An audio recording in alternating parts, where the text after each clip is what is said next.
Merci d'être avec nous. Les événements en cours avec ces informations majeures qui viennent ce soir d'Israël sur l'armée américaine qui mène des exercices simulant des bombardements majeurs dans le Golfe. Selon les médias israéliens, le Premier ministre Netanyahou devrait informer cette semaine Washington des derniers renseignements concernant les dispositifs iraniens.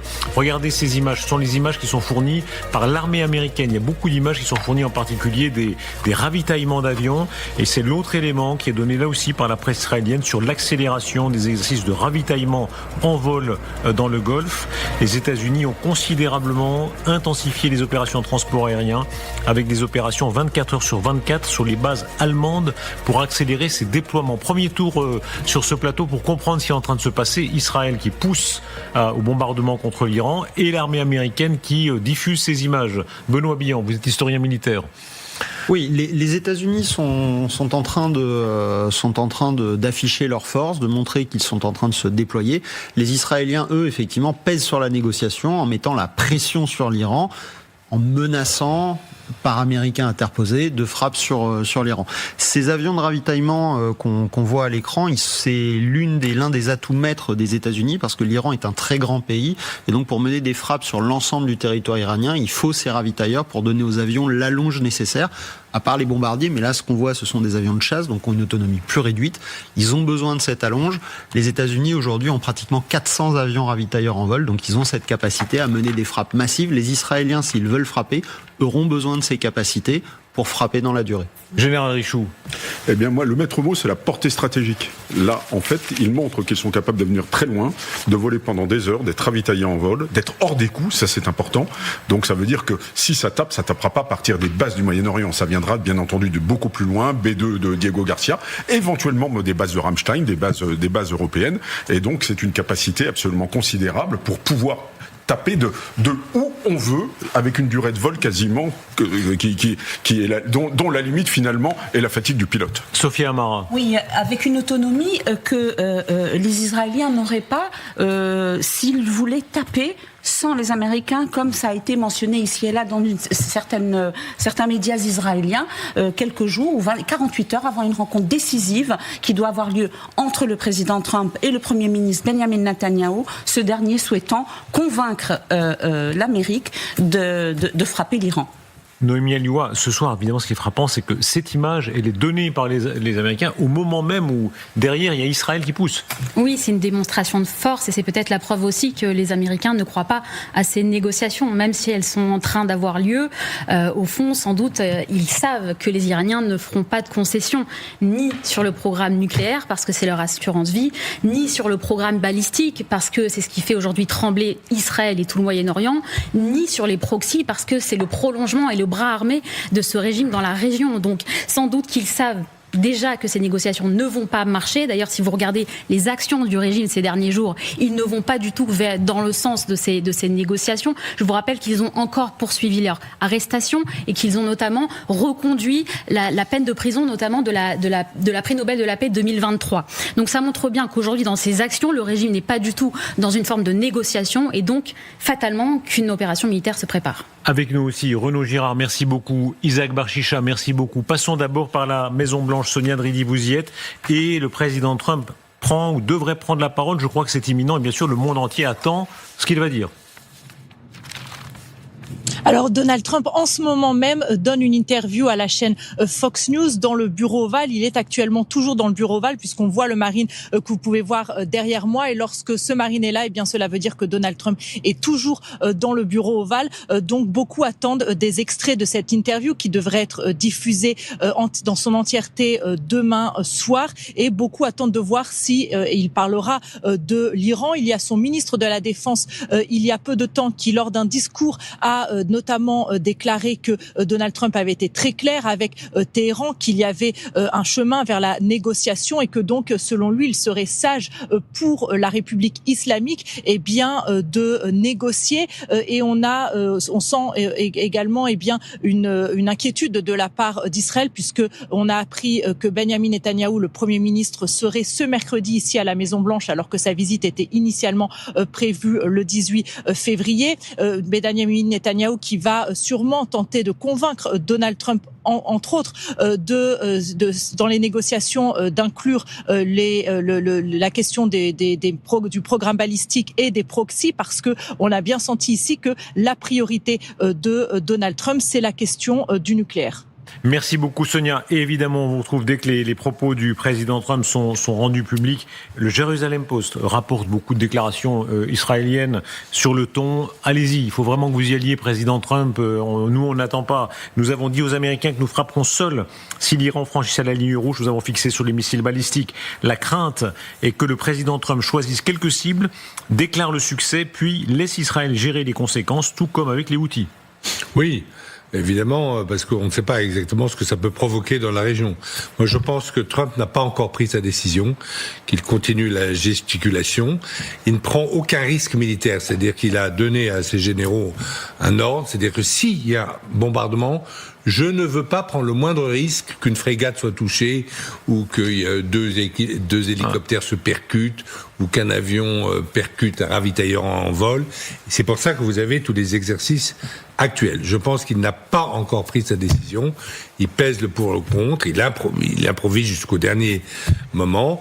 Et que si effectivement les Iraniens lui donnaient la nucléarisation zéro, je pense qu'il ne frapperait pas l'Iran malgré les efforts de Netanyahou d'avoir une guerre généralisée parce que... Le rôle de Netanyahou, regardez, quand au fond, les prochaines heures seront rythmées par ça. Trump peut frapper avant, mais en principe, Netanyahou va essayer de le convaincre. Est-ce que Netanyahou a la force, disons, psychologique face à Trump, ou c'est l'inverse ? Pour moi, Netanyahou a cette crainte existentielle pour son pays et il veut absolument que les États-Unis le suivent. Les États-Unis ont arrêté, entre guillemets, la mission que s'était donnée Israël durant la guerre de 12 jours pour enfin éliminer cette menace que représente l'Iran, qui est quand même l'acteur essentiel, le provider de terrorisme dans la région et pratiquement dans le monde entier. Et puis Israël agira probablement en première ligne et c'est les États-Unis qui garantiront derrière, c'est la mécanique classique de la dissuasion. Mais vous répondez pas à ma question. Qui a disons l'ascendant sur qui dans le rapport ? Est-ce que c'est Netanyahou qui peut convaincre Trump, ou bien est-ce que c'est Trump qui peut empêcher Netanyahou ? C'est Trump. On l'a vu en juin, quand les Israéliens ont voulu continuer les bombardements après les bombardements américains nucléaires, Trump les aura fait faire demi-tour. Et je crois que la crainte exprimée par le militaire, je ne sais pas qui c'était, un haut responsable israélien, est la bonne. C'est-à-dire que la crainte, c'est qu'il aille faire un coup, one shot, il dit Top Gun Maverick, regardez, j'ai tout détruit, et puis maintenant, on rentre à la maison et débrouillez-vous avec le bordel que j'ai semé derrière moi. C'est un petit peu ça, la crainte des Israéliens. Et ils ont raison d'avoir peur sur ce coup-là. Et je ne suis pas persuadé que Netanyahou soit capable d'emmener Trump, de lui prendre la manche pour qu'il s'engage dans un conflit qui amène jusqu'à la chute du régime. Et la preuve qu'il a pris l'ascendant, Trump, sur Netanyahou, c'est que dans la résolution sur proposition américaine qui a été votée par le Conseil de sécurité de l'ONU, eh bien, à la fin des fins, il y a quand même une voie vers la création d'un État palestinien. On parle des droits de l'autodétermination du peuple palestinien, et ça, c'est quelque chose dont ne veut pas Benjamin Netanyahou. Il m'a dit lui-même, je ne veux pas d'un État palestinien parce que vous ne pouvez pas me garantir ma sécurité. Sur l'ascendant, restons là sur l'ascendant. Là, dans cet événement, il a l'ascendant. Là, Trump a l'ascendant sur Netanyahou. Il est dans une impasse parce qu'il ne peut pas non plus aller trop loin dans cette guerre. Il ne peut pas faire tomber ce régime parce qu'il faudrait qu'il y ait des troupes au sol. Or, on sait que l'opinion américaine est très hostile à l'idée de perdre des hommes sur des théâtres d'opérations extérieures. Donc, Trump est tiraillé entre cette idée-là d'aller au bout du processus militaire et l'idée de perdre sa crédibilité parce qu'il a quand même déplacé toute son armada dans la région. Donc, il va devoir trouver des solutions qui lui permettront de sortir par le haut de cette situation. Peut-être une simple frappe dite chirurgicale, mais il y a des chances quand même pour que ce soit Israël au bout du bout qui soit obligé d'aller au bout du travail. Oui, alors je serais plus modéré sur le niveau d'engagement des Américains. En fait, l'armada, c'est beaucoup de la communication de la part des États-Unis. En réalité, il y a des déploiements qui sont significatifs, mais on n'est pas du tout dans l'ordre de grandeur qui était celui avant l'invasion de l'Irak en 2003, encore moins celui... attendez, là, vous mettez la barre très haut, on parle sans aller jusque-là. Mais c'est un des bombardements les plus importants de la dernière décennie. Non, pas vraiment. Non, c'est un déploiement qui a été fait à de multiples reprises au cours des 15 dernières années. On on n'est pas sur un déploiement qui est le prélude à une guerre majeure. Donc la stratégie américaine, s'il y a des frappes, ça reste une stratégie de frappe limitée. Maintenant, sur la question de la relation entre Israël et les États-Unis, les Israéliens ont deux options. Soit ils essayent de forcer la main à Trump, potentiellement en frappant en premier, parce qu'ils ont la possibilité de le faire sur des frappes limitées, en se disant... Si on déclenche quelque chose, les Américains seront contraints et forcés de nous suivre. Mais, en même temps, les Américains tiennent le robinet des munitions, tiennent le robinet de l'aide militaire. Donc ça, de toute façon, ça ne tiendra pas très longtemps. Il y a un jeu de pression israélienne sur les États-Unis aujourd'hui, mais Benjamin Netanyahou a effectivement peu de cartes dans son jeu par rapport à Donald Trump, qui reste le maître du temps militaire aujourd'hui, parce que sans les moyens américains, les Israéliens ne peuvent pas faire grand-chose. Oui, c'est en réalité un bras de fer dans le bras de fer. Hein. C'est ça. Entre Israéliens et Américains qui sont alliés et même très proches. Cependant, J.D. Vance, il a quand même mis un peu de l'ordre après toutes les déclarations qu'il y a eu côté Jérusalem Post et Haaretz, et il a dit c'est Donald Trump qui va fixer les lignes rouges et c'est nous qui déciderons. Donc, il a un petit peu rappelé les Israéliens à l'ordre. Cela n'empêcherait pas Tel Aviv d'aller frapper pour impliquer les Américains, sachant tout de même qu'il y a un accord tacite entre les deux pays, entre les deux alliés, que l'un ne doit pas rentrer en guerre ou en tout cas une action majeure au Proche-Orient sans prévenir l'autre, même un peu avant. Oui. Mais ils doivent se coordonner. Quelle est la capacité des Iraniens de contre-frapper? Quand vous dites il y a une hésitation de Trump, regardez ces images qui ont été produites par intelligence artificielle, par les Iraniens, par le régime iranien, sur ce qu'ils estimaient être la capacité de contre-feu iranien, alors en matière de missiles et en matière de bombardement sur l'USS Lincoln. D'abord, le crédit qu'on peut attribuer à ce scénario. Propaganda. Si vous voulez. On est en plein dedans. Puis alors, j'adore les soldats américains. Ils ont des casques de la Deuxième Guerre mondiale. On a l'impression que c'est vraiment l'armée de grand-papa de la bataille de Midway, si vous voulez. Bon, voilà. Alors, en plus, ils sont attaqués par la flottille de vedettes rapides. Alors, je crois qu'il était à 800 km au large des côtes, à peu près, l'Abraham Lincoln. Bien entendu, cette flottille n'a pas les moyens d'accéder jusque-là. Alors, le seul Shahed qu'on a vu arriver, il a été détruit. Donc là, effectivement, bon, il y a une propagande à destination intérieure qui est limite grotesque. Ce qui ne veut pas dire qu'ils sont pas capables de faire des dégâts ponctuels à l'armada américaine. Ils ont un arsenal balistique de missiles de croisière et de drones qui est très loin d'être négligeable, qui n'a pas été tant entamé que ça par la guerre des 12 jours et qui leur permettrait de faire peser un risque important sur les bases américaines de la région, sur les alliés arabes de Washington et sur le territoire israélien. Et puis là, on voit peut-être ce qui est en fait la principale arme que pour le moment les Iraniens n'ont pas sorti de leur arsenal, c'est leur capacité de minage du détroit d'Ormuz, qui ferait poser un problème économique majeur. Les vedettes rapides seront très efficaces pour bloquer le détroit et arraisonner les pétroliers. C'est ça. Et absolument pas pour aller chercher un porte-avions à 800 km. Ils n'ont même pas la portée pour y aller. En revanche, là aussi, c'est un peu je te tiens, tu me tiens, parce que c'est un peu la dernière carte dans la main iranienne. S'ils déclenchent le minage d'Ormuz, ils se mettent réellement le monde entier à dos, y compris des pays comme la Chine qui n'ont pas forcément intérêt à ça. Ça a été exclu par le discours d'Arakchi dimanche dernier devant une convention qui a été réunie exceptionnelle sur les relations internationales à Téhéran, où ils diront il ne faut pas céder, parce que si on commence à céder ça, ils vont demander ça, et c'est la fin du régime, il a expliqué ça très calmement, mais il ne faut pas aller dans l'aventurisme militaire, a-t-il dit. Et donc là, je ne pense pas qu'ils iront miner le détroit d'Ormuz. En revanche, il est tout à fait possible qu'ils fassent très peu de concessions, parce qu'ils considèrent que faire des concessions sous la menace de cette armada, c'est un truc qu'on ne fait pas. Que lorsqu'on est menacé, il faut tenir bon, sinon c'est la fin du régime. Et donc ça, c'est la possibilité, effectivement, s'il ne donne strictement rien dans la négociation à Trump sera un peu obligé de frapper, parce que il ne pourra pas expliquer pourquoi il a déplacé c'est surtout quand on voit ces clips, bon, c'est plus Hollywood, c'est plus Bollywood, c'est Iranwood. On voit bien que pendant 3 semaines, il y avait plus d'internet, ils ont coupé Starlink, mais ils se sont préparés à faire de l'IA, comme s'ils venaient de la découvrir. Mais c'est surtout cette grande hypocrisie du régime. On voit le Khamenei qui appelle la population avec une grande résilience à se préparer. Ça veut dire que pour moi, ils ont peur, alors que derrière, il y a encore des manifestations, il y a encore des blessés, on ne sait pas s'il y a des morts parce qu'on a un train de retard, et que derrière tout ça, c'est une couverture, mais qui va faire pchit. Bien sûr qu'ils vont causer des dégâts, parce que toute arme peut causer des dégâts, mais derrière, ils savent très bien que les États-Unis sont en train de s'organiser avec les Est-ce qu'il y a un orgueil iranien? Moi, j'ai plusieurs amis qui étaient diplomates, soit français, soit suisses, etc., à Téhéran, qui me disaient à quel point, dans ce régime-là, le fait d'être au centre du jeu, déjà ça, sur la scène internationale, ça, ils adorent ça. Alors, c'est un régime de fer, sanglant, et aussi très narcissique, ce qui est assez étonnant. Ils adorent être au centre du jeu, et là, l'idée qu'ils sont les adversaires des Américains, ça leur plaît. Mais bien sûr, d'abord, c'est un ancien empire, donc déjà, ils se voient comme tels, même si ça n'est plus du tout le cas. Ensuite, ils n'aiment pas négocier sous la menace. Et d'ailleurs, Araghchi l'a dit. Il a dit, nous, si on nous tend une main amicale, nous tendrons notre main en retour, mais pas de négociation sous la menace. Mais comment expliquer ça? Ils ont une telle armada, ils ont un tel étau militaire autour d'eux, et ils fanfaronnent encore. Mais c'est une culture millénaire. Vous aviez, depuis Darius, que vous portez ce nom magnifique. Ancêtre. Bah oui, votre ancêtre illustre. Il y a les Arsacides. Après, il y a eu l'intermède séleucide, etc. Après, il y a eu les Parthes. Après, il y a les Sassanides. Et donc, ils se sont tapés l'Empire romain.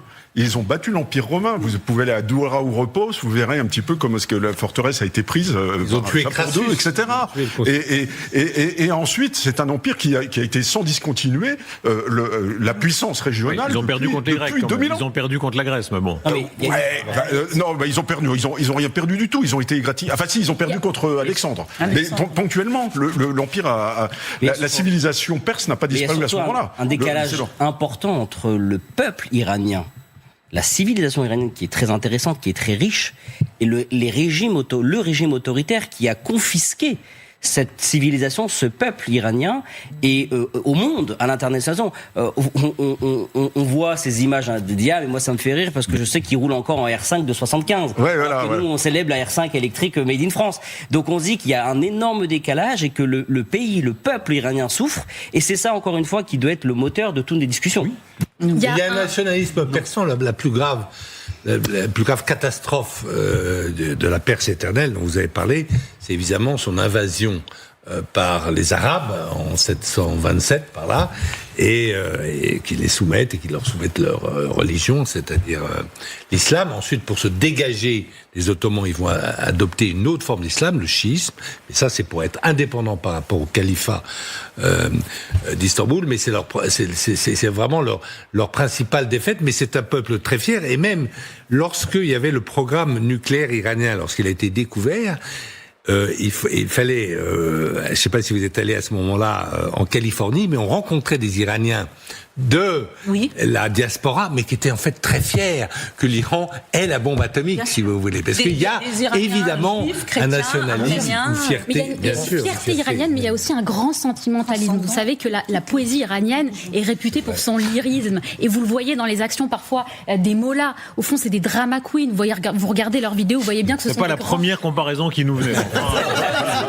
Voyons l'ayatollah Khamenei, c'est pas... Écoutez leur discours. Je suis pas sûr qu'il apprécierait votre propos. Au parfum, aux fleurs, c'est très lyrique. Les discours des Iraniens sont très lyriques. Et le peuple iranien adore les Israéliens. Ils ont rien contre les Pardon de vous couper dans votre enthousiasme littéraire mais les réalités beaucoup plus terre à terre sur le suspense politique, militaire qu'on vit. Et vous savez qu'il y a beaucoup de sites de paris aux États-Unis, les Américains, les Anglo-Saxons en général adorent parier. Il y a un parieur qui a parié $100,000 sur un bombardement cette nuit. Alors bon, ça paraît très peu. Il y a des éléments qui laissent entendre que dans les 12 prochaines heures, il pourrait se passer quelque chose. Mais on ne s'avance pas plus parce que... Il a parié à 1 contre 2 ou à 1 contre 10 ou bien c'est un délit d'initié, ou bien c'est quelqu'un qui vraiment a le goût du pari un peu risqué. Quoi qu'il en soit, on va se retrouver dans quelques instants. Restez avec nous avec de nouvelles images qui sont produites par l'armée américaine, notamment sur le ravitaillement en vol. Et vous nous direz à quel point, notamment pour les avions qui viennent de Diego Garcia, ça représente un atout décisif pour les Américains s'ils veulent mener un bombardement, que ce soit cette nuit ou dans 10 jours, qui sait, contre la République islamique d'Iran. À tout de suite. Merci d'être avec nous, avec le général Nicolas Richoux, avec Sophia Amara, avec Isaac Barchicha, avec Benoît Bihan, l'historien militaire, avec Noémie Alioua et avec vous, Renaud Girard. Merci à vous. Dans quelques instants, c'est Xavier Titelman qui nous rejoindra puisqu'on détaillera ces images produites par l'armée américaine concernant les ravitaillements en vol entre Diego Garcia et l'Iran. Il y aurait 6 ravitaillements en vol si les Américains décident de frapper. C'est ce à quoi Israël pousse ce soir et beaucoup d'informations arrivent ce soir. soir via la presse israélienne sur les exercices en cours et sur les rotations qui sont maintenant 24 heures sur 24 entre les États-Unis, l'Europe et le Proche-Orient. D'abord, les appétits de Donald Trump qui continuent et qui se multiplient. Il est en train d'ouvrir les fronts les uns après les autres, après le Groenland, après l'Iran, et on y reviendra évidemment. Regardez cette image, elle est extraordinaire. C'est le vol qui devait se rendre à Cuba. Alors il y a assez de carburant pour aller jusqu'à Cuba, mais il n'y aurait pas assez de carburant pour revenir. Donc c'est l'humiliation, évidemment pour les Cubains qui ne peuvent pas assurer une rotation, mais c'est l'humiliation aussi pour les Russes, qui sont les parrains historiques de Cuba et qui n'arrivent pas à protéger les Cubains. Trump est en train d'asphyxier Cuba. Il l'étrangle littéralement par le pétrole, général. Oui, ça prouve aussi que la conquête militaire n'est pas si simple que ça, et alors que c'est à 150 km de la Floride. Donc il est quand même déjà occupé bien en Ukraine, il est occupé au Moyen-Orient, il est occupé au Moyen-Orient côté Israël, il est occupé en Iran, etc. Donc effectivement, il ne doit pas avoir tout à fait envie de préparer une opération militaire supplémentaire, et donc il a choisi l'arme de l'étranglement, tout simplement.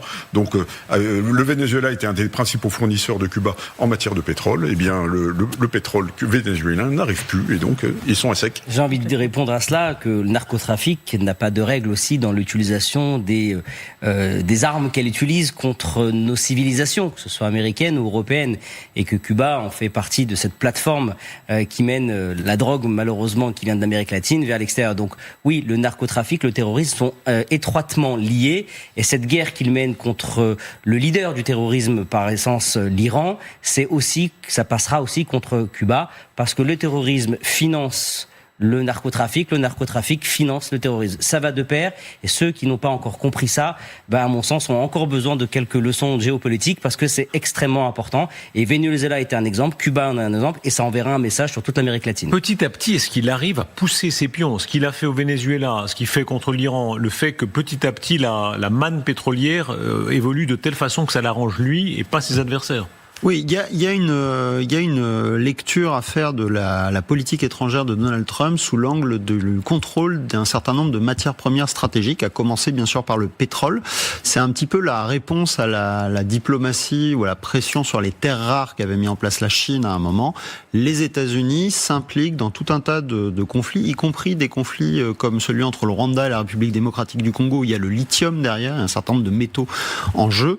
Donald Trump veut disposer de la maîtrise de l'ensemble de ses approvisionnements stratégiques, et aussi disposer d'un certain nombre de matières premières comme le pétrole pour faire pression diplomatique. Son but est toujours d'éviter la guerre. Il ne veut plus de grandes guerres type Irak parce que ça a laissé des traumatismes dans l'opinion américaine. Mais en revanche, il veut pouvoir restaurer une forme de puissance d'influence américaine par la maîtrise des matières premières. Et vous n'avez pas l'air plus excité que ça par cet événement. Vous êtes un anticommuniste un peu historique, vous étiez là. Un peu, oui, parce que je suis rentré en service en 1980, j'ai été sur le mur de Berlin. Renaud Girard, un peu historique. Renaud Girard, il n'y a pas plus anticommuniste historique que Renaud Girard. Là, on a un régime Cuba qui a bien résisté, il faut lui laisser ça, et qui résistera peut-être encore, mais on a l'impression que Donald Trump a envie de venger deux grandes humiliations de l'histoire contemporaine récente des États-Unis, c'est-à-dire la baie des cochons, c'est-à-dire l'incapacité de Kennedy et de la CIA à reconquérir Cuba, qui était passé progressivement du côté soviétique, à cause d'ailleurs du blocus imposé à Cuba dès Eisenhower. Et la deuxième humiliation, évidemment, c'est cette opération ratée de récupération des otages à Téhéran par le président Carter. Et donc, s'il s'attaque aux deux à la fois, on a l'impression que c'est vraiment dans un but de venger l'Amérique, de rendre l'Amérique grande, à nouveau grande par rapport à son passé, d'avoir que des victoires depuis 45, on va mettre... Mais là, est-ce qu'il est en train de réussir? Je vous lis ce que le Financial Times dit à ce sujet. Le Financial Times dit que il est en train de mettre Cuba dans une situation telle qu'il n'aurait plus que 15 jours d'approvisionnement. Si c'est le cas, vraiment, évidemment, c'est très compliqué pour eux. Cuba a informé les compagnies aériennes internationales qu'elle ne sera plus en mesure de leur fournir du kérosène à partir de mardi. Sauf si un autre pays, parce que, attendez, si c'est un blocus total, c'est un acte de guerre. Et dans ces cas-là, si c'est un blocus total de l'île, c'est un acte de guerre. Un blocus, En droit international, c'est un acte de guerre. Enfin, que ça au blocus, appelez ça comme vous voulez, ça a l'air de marcher. non, mais c'est pas pareil. Est-ce qu'un autre pays, le Brésil, par exemple, est-ce que le Brésil aurait le droit d'approvisionner Cuba? Ce n'est pas certain. Il y a une différence essentielle à comprendre entre un embargo, ce qui est le cas sur Cuba aujourd'hui, et un blocus. Un blocus n'est valide que s'il est appuyé par la force. Pour l'instant, donc, c'est-à-dire s'il y a des bâtiments de l'US Navy qui patrouillent les eaux autour de Cuba, des avions de l'US Air Force qui patrouillent l'espace aérien autour de Cuba et qui empêchent les liaisons. Aujourd'hui, on n'en est pas là. Voilà. Maintenant, effectivement, la question c'est est-ce que la pression diplomatique américaine sur les autres pays de la région, ils l'ont fait sur le Mexique par exemple, est-ce qu'ils peuvent le faire sur le Brésil? C'est une vraie question. Va leur permettre de continuer d'isoler Cuba. Autrement dit, est-ce que les autres pays d'Amérique latine vont lâcher le régime cubain à son sort, et dans ce cas-là, l'objectif semble être de pousser à ce que, faute d'approvisionnement, ce soit la population cubaine qui se soulève contre son régime et qui le renverse. C'est leur but, c'est leur but. Écoutez Trump d'abord. Écoutez Trump qui dit bientôt, ce sera le tour de Cuba, le fruit mûr va tomber. C'est un État failli. Ils n'ont plus d'argent du Venezuela, ils n'ont plus d'argent du Mexique. C'est un État failli. Le Mexique va même cesser d'envoyer son pétrole. Je veux prendre soin du peuple cubain. Vous savez, on a beaucoup de Cubains ici. Des gens qui ont été expulsés, des gens qui en sont partis. J'y étais il y a plusieurs années et beaucoup aimeraient revenir, au moins visiter leur île. Je pense qu'on est proche de cela et on parle avec les dirigeants cubains. Voilà, engagez-vous, s'il vous plaît, sur ce plateau. Cuba est là depuis les années 60, c'est une dictature. Certains disent que c'est une dictature pas si dure que ça. Il y a des admirateurs de Cuba en France, d'ailleurs, il y en a encore, à tort ou à raison. Est-ce que ça vous fait plaisir de voir que les Américains sont en train, ou est-ce qu'il faut rester dans la logique européenne de dire, voilà, c'est comme ça, on s'en mêle pas, Cuba... Moi, si le régime cubain tombe, honnêtement, ça me fera pas pleurer. C'est un des derniers régimes crypto-marxistes de la planète. Mais vous ne feriez rien pour autant. Oui, mais en même temps, je ne comprends pas que ce soit une priorité pour Donald Trump, à part le psyché de l'humiliation, car Cuba ne menace pas les États-Unis aujourd'hui. Enfin, il l'a dit, c'est un État failli. Alors, si un État failli menace la plus grande puissance du monde, c'est qu'il se passe quelque chose. Il y a en plus une grosse contradiction dans ce qu'il raconte. Donc, effectivement, alors on peut parler qu'il y a de la drogue, je sais pas quoi, mais c'est pas ça. C'est pas le centre de l'affaire. Non. Le centre de l'affaire, c'est psychologique. Et c'est de la politique intérieure. C'est qu'il y a les milieux cubains aux États-Unis sont des milieux qui sont influents, importants. Et il y a des élections au Congrès à la fin de l'année, et Donald Trump fait aussi de la politique intérieure. Si il est le président qui lave l'humiliation de la baie des cochons, qui met fin au régime cubain, il aura réussi ce qu'aucun président depuis Kennedy n'a réussi à faire, et il rentrera dans l'histoire américaine. Est-ce qu'il est là le successeur de Reagan? Dans le bureau ovale est devenu cette espèce de scène ouverte sur le monde où tout se passe là. Il y a le buste de Reagan, le grand président anticommuniste. Est-ce qu'il est le successeur de ça? Non, absolument pas. Évidemment que non. Trump donne évidemment qu'il est légitime, même si il faut respecter le droit international et l'intangibilité des frontières pour le chef de la plus grande puissance du monde d'aller et d'acquérir plus de terres rares ou d'obtenir l'accès à des terres rares, à du pétrole, plus de pétrole, etc. Oui, très bien. Sauf que là, il n'y a aucune raison d'aller à Cuba. Bon, j'ai visité Cuba, j'ai filmé à Cuba, j'ai suivi l'arrivée du premier président américain à l'époque qui visitait Cuba. Et pour avoir enquêté 3 ans sur les trafics de drogue de l'Iran et du Hezbollah en Amérique latine, Cuba n'est pas mouillé dans ce trafic. Le Venezuela, oui. Le Brésil, oui. Le Mexique, oui. La zone trifrontière, oui. Autour des chutes de Iguassou. Donc il n'y a pas de raison de renverser ce régime. Il n'y a aucune raison. Donc on a l'impression que Trump est dans un casino et qu'il met une pièce à chaque table de la roulette. Et il dit ça va marcher quelque part. Les casinos américains à Cuba. Répondez, défendez votre champion. Peut-être qu'il installera un casino à La Havane avec des bons cigares. Il y en avait déjà du temps de Batista. Permettez-moi de vous dire. Avant que Fidel Castro ne gagne la révolution cubaine, Cuba était un immense casino, un immense bordel pour les Américains. Pour les Américains. Je crois d'ailleurs que Fidel Castro a plutôt amélioré la situation à ce niveau-là. niveau-là. Et alors après, il a eu les conséquences du blocus, mais l'alphabétisation de la population à Cuba et l'accès aux soins médicaux, il faut le dire, a été tout à fait garanti, et il y a eu des progrès considérables faits par le régime communiste. On est au cœur des contradictions. Là, on voit les finesses on a un vieil anticommuniste du Figaro comme Renaud Girard qui dit la médecine cubaine, c'est bien. C'est mieux en tout cas que ce qu'il y avait avant. L'éducation cubaine aussi. L'éducation, c'est mieux avant, etc. Alors qu'aux États-Unis, on a dans le bureau Oval quelqu'un qui dit non, on a une dictature communiste, il faut la renverser. En tout cas, peut-être il faudrait organiser un voyage à Cuba pour voir si les conditions de vie sont encore correctes. Je suis pas sûr que le tableau sur place soit aussi élogieux que vous le faites. En tout sérieux, on a quand même un territoire qui est voisin aux États-Unis, qui a quand même connu des flux migratoires importants vers les États-Unis. Il y a une très grande diaspora cubaine aux États-Unis. Et puis, on l'oublie, le Cuba reste l'allié indéfectible du Venezuela qui est tombé avec Maduro il y a quelques semaines, et le proxy de la Russie et de l'Iran. Et ça fait partie d'un puzzle complet pour lequel Trump veut enfin mettre un échec sur cet État. Regardez ce tweet extraordinaire. Là, on sort évidemment des formes. C'est le style Trump. Quelqu'un avait tweeté Marco Rubio sera président de Cuba. Marco Rubio, je rappelle, c'est le ministre des Affaires étrangères, c'est le secrétaire d'État de Trump. Retweet de Trump, ça me convient très bien. Et écoutez le principal intéressé au sujet du changement de régime. Allez-vous vous engager publiquement aujourd'hui à exclure tout changement de régime à Cuba par les États-Unis ?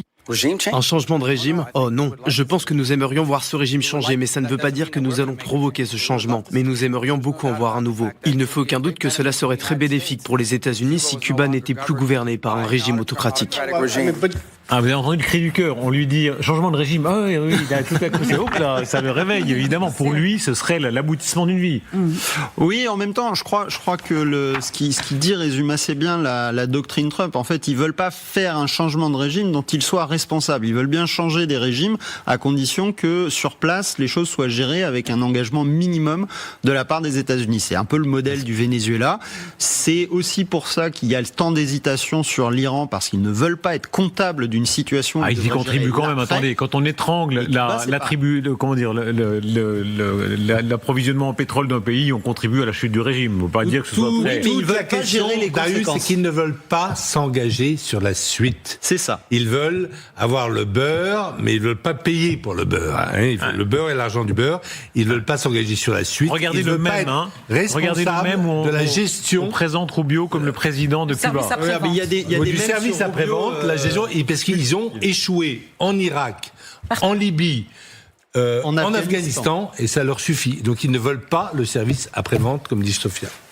Certains Américains vous répondront, vous, en plaisantant, hein, vous êtes un peu comme, je ne sais plus dans quel sketch, etc., il y a des vieux papis qui braquent et qui disent « marchera pas, ça marchera pas », quoi qu'il arrive, comme si vous aviez l'impression que de toute façon on ne peut rien changer. C'est-à-dire qu'il y a Non, mais d'ailleurs, moi je pense qu'il y a quelque chose d'assez important. C'est qu'il y a... Il y a une charte des Nations Unies. Moi, je trouve que c'est un progrès important qu'a fait les Américains, qu'ont fait les Américains en 1945. Et là, vous me voyez, moi, vieux gaulliste, saluer l'effort de Roosevelt et de Truman d'avoir créé l'Organisation des Nations Unies. Donc c'est une erreur. Pas la loi de la jungle. C'est une erreur. Je pense que sous différents prétextes, je pense que de même qu'on condamne l'invasion de l'Ukraine par la Russie avait des bons prétextes, c'était contre un régime nazi, disait-il. Voilà, maintenant on dit c'est une dictature communiste horrible, Cuba, j'en sais rien. Je pense qu'il y a un principe, c'est qu'on ne fait pas la guerre pour changer les régimes, on ne fait pas la guerre sans autorisation, en tout cas, du Conseil de sécurité de l'ONU. Et donc, est-ce que j'approuve une guerre ou un blocus contre Cuba? La réponse est non, dans la mesure, ça a été dit d'ailleurs autour de ce plateau, il n'y a aucune menace régionale faite par Cuba sur la région des Caraïbes. En tout cas, là où je vous rejoins, c'est que l'ONU n'existe plus. Il n'y a plus de conseil de sécurité, il n'y a plus d'ONU, ça fait des semaines et des mois. Alors on sait qu'ils ont plus d'argent, puisque le président en a parlé, le secrétaire général, mais l'ONU aurait pu profiter de cette occasion pour remettre un peu d'équilibre, que ce soit en Iran, que ce soit à Cuba. Et c'est ce qui permet à Trump de donner cette légitimité, puisque c'est son pays voisin. Ça le dérange sur pas mal d'aspects, à tort ou à raison. Mais vous parlez de l'ONU, puisque vous l'avez apporté. Moi, j'aurais peut-être vu l'ONU plus intervenir sur la scène internationale, mais elle est complètement inexistante. Et ça, alors, c'est pas gentil pour votre ami Trump, ce que vous dites là, parce que Trump a quand même fait l'effort, et si ça vous a pas échappé, Isaac, de soumettre au Conseil de sécurité de l'ONU. Oui. Il a envoyé la lettre. Non, il a soumis une résolution, il a travaillé beaucoup, et il a réussi à faire voter une résolution sur le problème de Gaza et de la Palestine au Conseil de sécurité des Nations Unies, et d'ailleurs ça a été reconnu par tous les pays, y compris les pays européens, comme un grand succès. Oui. Donc ça compte encore un tout petit peu pour lui. Regardez, pardon de vous interrompre, puisque les choses sont en train de bouger sur le front principal. Qu'est-ce qui se passe en Iran? Ce sont ces informations complétées maintenant par la chaîne israélienne N12. L'armée américaine a mené des exercices simulant des bombardements majeurs dans le Golfe, selon les médias israéliens. Le Premier ministre Netanyahou devrait être informé cette semaine à Washington, le président Trump, des derniers renseignements israéliens. Les Américains ont mené ces derniers jours des exercices de ravitaillement en vol dans le Golfe et des opérations avec des avions d'attaque de grande taille. Il y a une accélération du dispositif américain. Vous êtes avec nous, Xavier Titelman. Tout ça sous la pression d'Israël. On va revenir dans quelques instants à Israël. Bonsoir Xavier Titelman. Bonsoir, merci de m'accueillir. Merci beaucoup. Aidez-nous d'abord à comprendre les images que les Américains ont produites à l'appui de leur déclaration qui fuite dans la presse sur leur déploiement. Ce sont ces KC-135 et le ravitaillement en vol qui visiblement est présenté comme la pierre angulaire maintenant de leur dispositif. Voilà, ce sont les images les plus récentes. Qu'est-ce qu'elles représentent exactement, Xavier Titelman? On voit d'abord cet avion et ensuite la manière dont les ravitaillements s'opèrent. Alors, les F-16 et les avions américains, de manière générale, ont une entrée qui est sur l'arrière. Vous savez, les avions français, il y a une sorte de petit nez sur le côté qui va permettre d'accrocher le bidon par lequel les avions vont récupérer le carburant. Et là, c'est ce qu'on voit au milieu de notre écran. L'essence est prise par le milieu du dos. Donc ça, simplement, c'est la capacité américaine de projeter beaucoup d'avions de très loin. Et donc, il ne faut pas se limiter à regarder les avions qui sont à 1 heure de vol autour de l'Iran si jamais les Américains voulaient engager le combat. C'est réellement leur capacité de venir de plus de 1500, 3000 kilomètres et pouvoir faire des allers-retours en accompagnant leurs appareils. Et donc, la force de frappe américaine, elle dépasse largement en réalité tout ce qu'on a qui s'accumule depuis maintenant plus d'1 mois autour de l'Iran. Ça pourrait aller par exemple jusqu'à Chypre ou de l'autre côté sur des bases qui pourraient se trouver même sur le sud, plus au sud au niveau au sud du Pakistan. J'ai oublié, il y a une base sur laquelle ils ont aussi des avions de chasse. Général Richoux. Moi, je suis absolument d'accord avec ce qui a été dit. C'est véritablement l'autonomie stratégique et qui est mise en scène en même temps. On montre ces images-là, ça n'est absolument pas un hasard. C'est pour montrer que les États-Unis peuvent frapper absolument tout autour de la planète, c'est-à-dire partir de n'importe où, et ils ont l'autonomie, la portée, l'autonomie de projection, de projection stratégique pour atteindre n'importe quel point qu'ils le désirent. Et donc là, il y a un symbole politique fort. Et quant aux exercices, et bien entendu, ce sont des répétitions que l'on médiatise volontiers exactement, parce qu'à un moment, on va pas faire la différence entre l'exercice et puis au moment où ça va partir pour de vrai, pour bombarder l'Iran, les bases iraniennes. Le dieu pétrole, moi je rappelle Mitterrand qui disait le dieu pétrole, hein, pour dire que là, depuis 1945, depuis le débarquement, ça reste la référence ultime de la puissance. Oui, une armée contemporaine, elle consomme des millions et des millions de litres de pétrole à chaque instant. Les États-Unis, s'ils n'ont plus de pétrole, ils font plus voler d'avions, ils font plus Donc c'est cette maîtrise de la logistique de manière générale, c'est le vrai cœur de la puissance américaine. On voit les B-2, on voit les B-52, on voit tout ça, mais en fait tout ça repose sur une chaîne logistique considérable qui repose effectivement sur des ressources pétrolières. Alors au Moyen-Orient, c'est pas vraiment un problème puisque les gisements sont sur place, mais néanmoins, quand on fait des opérations militaires de longue haleine sur des pays de grande taille comme c'est le cas pour l'Iran, il faut tenir les airs dans la durée. Et tenir les airs dans la durée, ça suppose de ravitailler en permanence les avions, soit pour frapper loin, soit aussi pour couvrir en permanence, parce qu'en fait c'est aussi très important cette posture défensive permanente. On l'a vu pendant la guerre des 12 jours où les frappes, la tension, c'était nuit après nuit après nuit, et il fallait en permanence avoir un dispositif. Mais là, vous avez un problème, c'est les pilotes. Et en fait, parce qu'en fait, il n'y a pas que la machine et il n'y a pas que le pétrole. C'est qu'à un moment, vous êtes heurté à la matière humaine, c'est-à-dire que vous avez beau avoir le nombre d'avions, le pétrole, etc. À un moment donné, vous avez un nombre de pilotes qui est borné et vous êtes quand même obligé de poser parce qu'ils ne peuvent pas voler 24 heures par jour.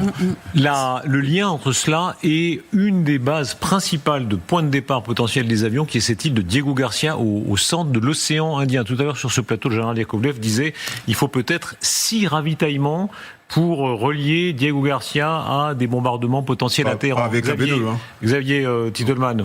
Pourquoi est-ce qu'il faut tellement... Alors, j'imagine que la distance est grande. Oui, alors déjà, les gros avions de bombardement type B-52, B-2, B-1B peuvent réaliser cette distance et l'aller-retour sans aucun ravitaillement. Mais néanmoins, si c'était nécessaire, c'est des appareils qui peuvent voler jusqu'à 40 heures de suite parce que les gros avions, il y a plusieurs équipages qui peuvent se relayer. Par contre, les avions chasse, et c'est la base de Diego Garcia dont je cherchais le nom tout à l'heure, là, il y a souvent des F-15, voire des F-18 qui peuvent être basés. Et il faut imaginer, un avion, ça va consommer quasiment 1 tonne, 1 litre à la minute, quoi, quasiment 1 kilo à la seconde, pardon, 1 kilo de carburant à la seconde. On est sur des phases de combat, donc ça va très très vite. Et effectivement, sur des vols comme ça, ils vont se ravitailler quasiment 3 fois sur le vol aller et 3 fois sur le vol retour. Tout simplement parce que ça consomme énormément. Mais ils sont plus légers à l'aller parce que s'ils se dégagent d'une partie de leur bombe, et ils peuvent revenir. Mais c'est pas les seules bases. Vous avez des bases en Afrique, vous avez Djibouti, vous avez le camp Lemonnier par exemple. Donc vous avez encore d'autres bases qui sont potentiellement plus proches. Et tout ça, quand ça va converger, forcément, il faut des dizaines de ravitailleurs que seuls les Américains peuvent avoir. Et c'était par exemple un défaut pour les Indiens. Les Indiens, ils avaient accumulé leurs forces face au Pakistan, et c'est ça qui fait que le Pakistan s'attendait à cette attaque, tout simplement parce qu'ils manquent de ravitailleurs et qu'ils ne peuvent pas offrir de surprises stratégiques. La chaîne israélienne N12 affirme que ce type d'exercices, quand ils sont accélérés, sont le prélude à une opération de grande envergure. Est-ce que vous le pensez vous aussi ? C'est possible, mais ça ne veut pas dire que ils sont prêts. C'est ça que ça veut dire. Ça ne veut pas dire que le président a pris sa décision. Il y a quand même une différence entre la planification militaire et la décision politique. Et ça, on ne peut pas être dans la tête de Trump, savoir ce qu'il va décider. On peut comprendre ce que souhaite la chaîne israélienne, parce que pour la télé, une guerre, c'est toujours une bonne histoire. Bien sûr. Et même, comme me disait, après l'échec, parce qu'assez vite, j'étais en Irak, et on a vu l'échec de l'invasion américaine, mais les journalistes américains me disent, Renaud, you have to understand, a fuck up is also a good story. Un bourbier, c'est aussi une très bonne histoire pour la télé. Mais là, évidemment, c'est du wishful thinking de la télé israélienne qui adorerait donner tous les soirs. Et d'Israël qui aimerait Renaud, faut pas oublier quelque chose. À part la good story, les Israéliens sortent de plusieurs guerres. Ils ont été traumatisés par le 7 octobre. Ils veulent en finir avec cette histoire de l'Iran qui leur pèse depuis de longues années, des générations entières. Et je pense que, militairement parlant, je pense que les Américains et les Israéliens sont prêts. Et on est sur vraiment les derniers ajustements. Et c'est peut-être pour ça que Netanyahou a avancé son voyage aux États-Unis pour parler des derniers plans d'action que les États-Unis auront à mener avec Israël dans les prochains jours. Donc militairement, tout est prêt. Mais prêt pour quoi faire ? Non, mais prêt pour quoi faire ? Justement. Mais non, mais il y a toujours un effet final. Moi, quand on me dit on est prêt, ça veut rien dire du tout. Ça ne veut absolument rien dire. Ça veut dire que toutes les possibilités, tous les schémas sont sur la table. Y compris faire tomber le régime ? Ben pourquoi avec une campagne aérienne ? Mais vous devrez on en reparle. On en reparle dans 15 jours. Bien évidemment, ça va pas être simple. On l'a dit que c'est un gros morceau l'Iran. Mais en tout cas, il faut viser cet objectif. Est-ce que vous pensez qu'ils vont parler ensemble de l'après ? C'est ça la grande question. Est-ce que vous voyez Trump et Netanyahou face à face, alors comment on va gérer ? Est-ce que tu vas prendre le ministère de l'eau et moi je prends le ministère des forêts ? J'ai pas encore reçu l'appel de Trump pour vous le dire, mais même s'il m'appelle pour me dire, je vous le dirai pas. Mais une chose est sûre, c'est que ils vont discuter de tout cela et en tout cas on va revenir, si vous permettez, on va revenir dans quelques instants à la pression israélienne à la guerre. Il y a un parti de la guerre, à tort ou à raison, chacun est juge de cela, mais il y a un parti de la guerre et à Washington et à Tel Aviv, Jérusalem, avec notamment aussi les Américains. Déclaration du général Keane tout à l'heure qui montre qu'il y a à Washington aussi un parti de dit il faut y aller, contrairement au vôtre, Renaud Girard, il y a 2 partis ce soir dans le monde qui s'expriment. Restons un instant sur Diego Garcia pour bien comprendre étape par étape ce qui est en train de se passer, s'il vous plaît, Xavier Titelman. Quand on voit les images aériennes de Diego Garcia, on voit y compris ces hangars géants des B-2. Qu'est-ce qui peut décoller là, de l'autre bout de l'océan Indien, pour aller frapper jusqu'en Iran ? Alors, il y a un certain nombre d'aéronefs, notamment les B-2, qui sont invisibles parce qu'ils sont des avions furtifs. Si vous les mettez à l'extérieur, quand ils vont prendre la lumière du jour, leur revêtement furtif qui absorbe les ondes radar va tout simplement se dégrader trop vite. Donc, on ne sait jamais exactement où est-ce qu'ils sont. Et quand les Américains les sortent, c'est vraiment qu'ils veulent montrer qu'ils sont dans la zone. Donc là, potentiellement, les gros hangars blancs qu'on voit, il y a peut-être des B-2 qui sont à l'intérieur dans un environnement confiné. Ensuite, il y a des avions radars qui sont arrivés. Là, les avions qu'on voit sont des versions dérivé du Hercule C-130, qui normalement est un avion de transport qui peut déployer par exemple des commandos se posant au sol, mais on sait que ceci des versions spécialement dédiées pour être capable de faire de la récupération de personnel qui serait tombé dans l'eau. Donc c'est un avion transformé pour être un avion de sauvetage maritime.